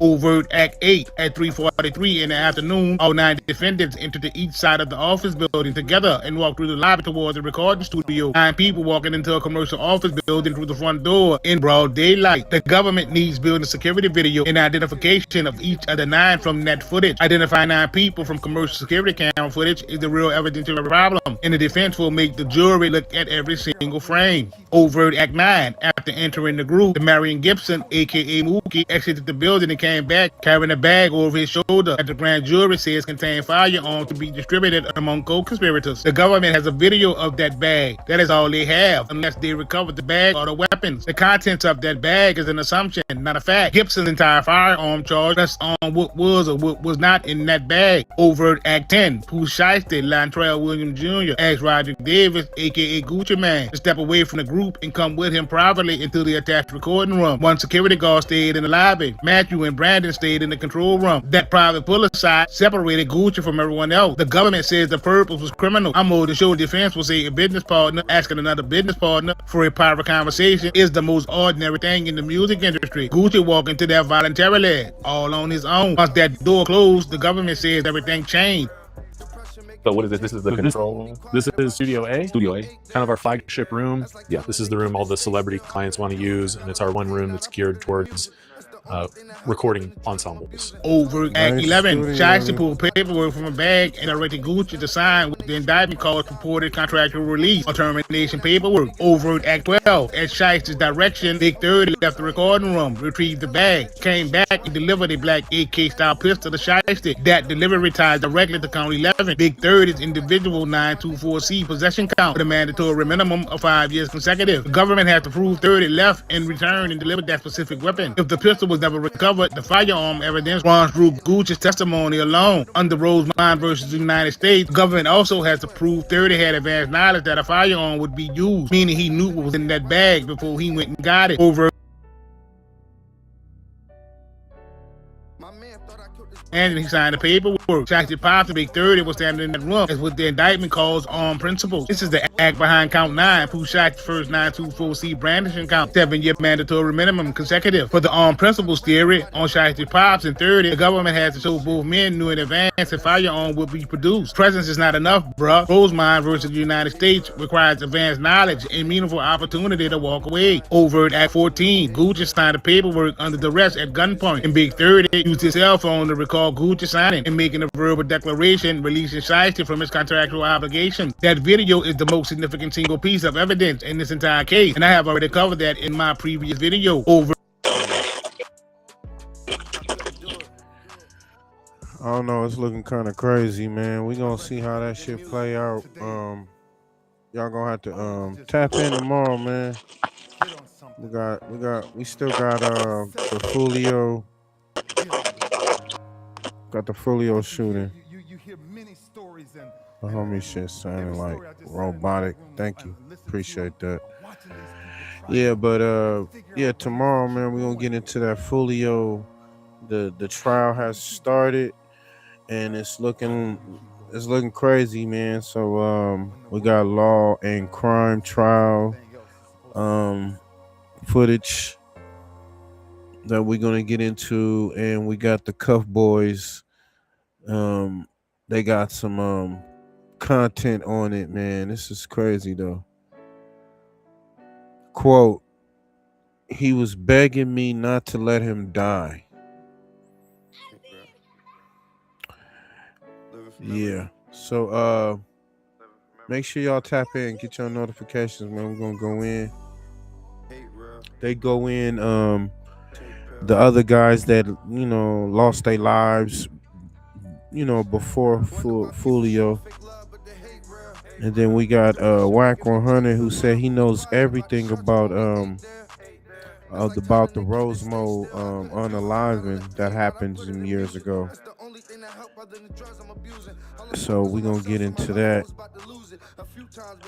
And shout out to 10 Toes Down, man. He going in on Hassan Campbell, man. Hassan Campbell got some unsolved unalivings and attempted unalivings that he knows about, and you know he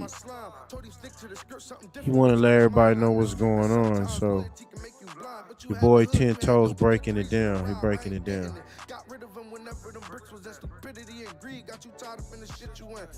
Same time, yes, definitely.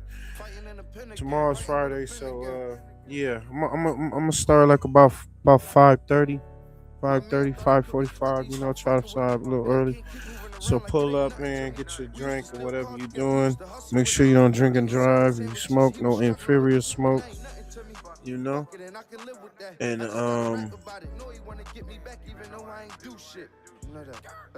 try to do something positive for somebody. Hey, go follow Big Brother Push. My nigga just dropped some new shit, so make sure y'all go check that out. And Big Nutter too, as well. I gotta go and attend to my. I got some grandbabies, man. I gotta attend to them right quick, man. You know, gotta play Paw right quick. Yeah, no. We're gonna get back into the content, man. Appreciate everybody for tapping in, man. For sure, bro. For sure, y'all. Yeah, for sure. Shout out from Corona, yeah, man. Appreciate you, man. Clay Matthews, man. That's my guy. Yeah, we definitely gonna get into some shit. I like to keep my folks in tune. So yeah, Pooh Shiesty is looking bad for Pooh Shiesty. I just want to let y'all know it's just from what I'm seeing, it's looking bad. And I've seen some memes where they had Gucci Man up in there telling everything. He was telling the whole damn scoop. And they had your boy Pooh Shiesty up in there with Lil Durk. He was like, damn, what you do? He said, man, I wanted out my contract. He said, damn, you back up in this bitch. It's like, nigga, that shit funny as hell, but it's dumb as fuck. We out this bitch. Nigga, the pen got power. Hell yeah. That don't make no sense though. How I don't get it, man. You just crazy as hell. Oh, King Pell, man. What my nigga King Pell? King Pell just dropped another crazy ass video. Let's get out of there. We're going out on this one, man. They supposed to have the last Friday. Let y'all know the last Friday is supposed to be coming out.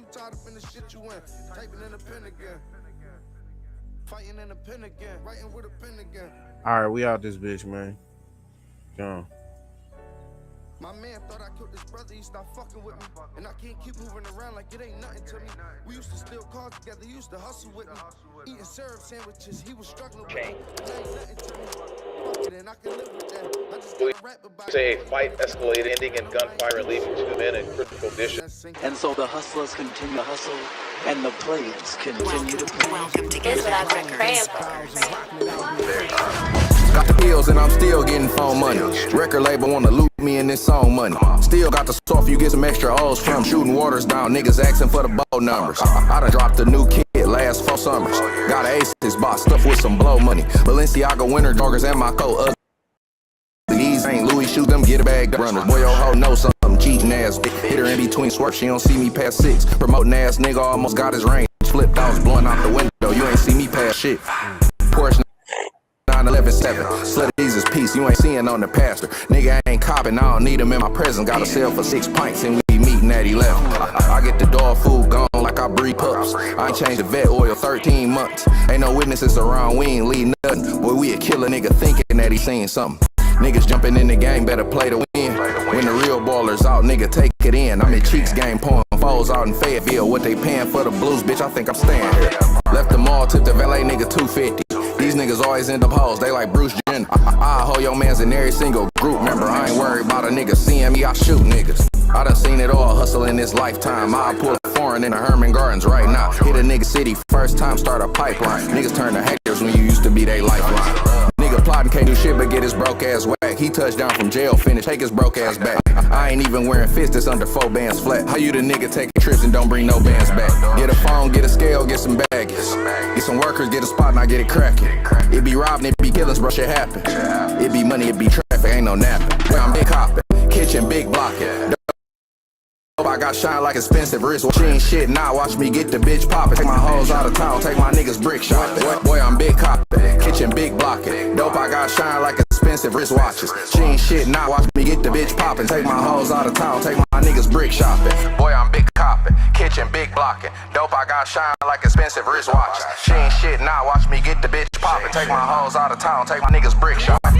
Boy, it's King Pill.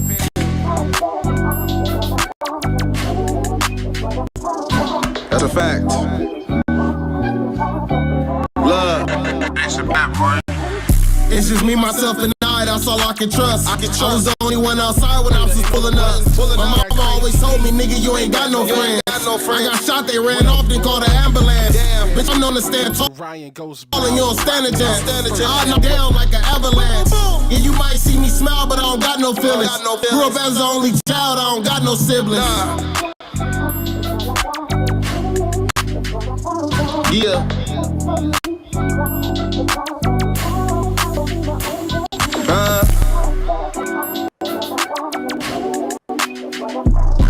That's facts.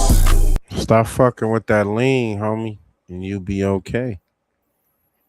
Stop fucking with that lean, homeboy. Them pills, nigga. Stop sampling everybody's stuff, so you gotta pay them niggas. Damn. He ain't gonna make no money off that song. Right. Yep, you definitely ain't making no money off using that sample. That's a nice sample, but you ain't got it, man. You ain't got the money to pay for that sample. Who else can relate? Love. It's just me, myself, and I. That's all I can trust. I was the only one outside when I was just pulling up. My mama always told me, nigga, you ain't got no friends. I got shot, they ran off, then called an ambulance.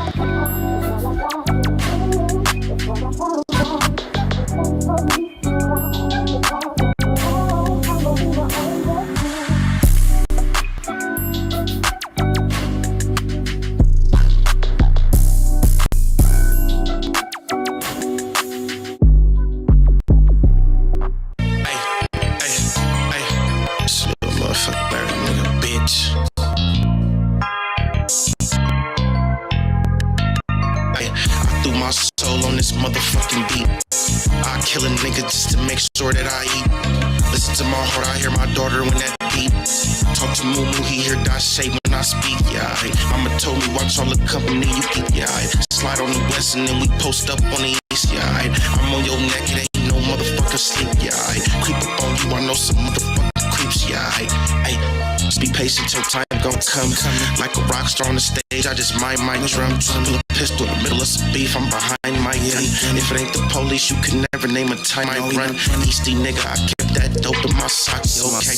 You better duck or get motherfucking shot, yeah, okay. You ain't my brother if you fucking with ops, yeah, okay. Stick up your plug and have him take me to your spot, okay. See, you don't understand that peek through the blinds. I was dancing with the devil, brother, time after time. Guarantee you see murder, you take a look inside my eyes. You called me and told me they all like a surprise. Can't believe what you said, I know you wear a disguise. You gon' fail trying to play me, you gon' die trying to try. Put some shots in this upper body, but it's so the sky. I am not with the back and forth, all my niggas trying to slide on gorillas through my soul on this motherfucking beat. I kill a nigga just to make sure that I eat. Listen to my heart, I hear my daughter when that beats. Talk to Moo, he hear that shade when I speak, yeah. Mama told me watch all the company you keep, yeah. Slide on the west and then we post up on the east, yeah. I'm on your neck, it ain't no motherfucking sleep, yeah. Creep up on you, I know some motherfucking creeps, yeah. See, you don't hate me, you just hate the addiction. I remember being alone in the most fucked up position. I pray to God every night, remove me out these conditions. See, they gon' judge before they know you and really see how you living. Can't expect you to pay attention and really seek out the difference. But let me warn you, please keep my name up out of your mentions. I'd rather, nah, fuck that, yo. FirstFamRadio.com. FirstFamRadio.com. Nigga got a grip, nigga get a grip, nigga with the gang and rolling with the Alpine banging. Tell me what you gotta say.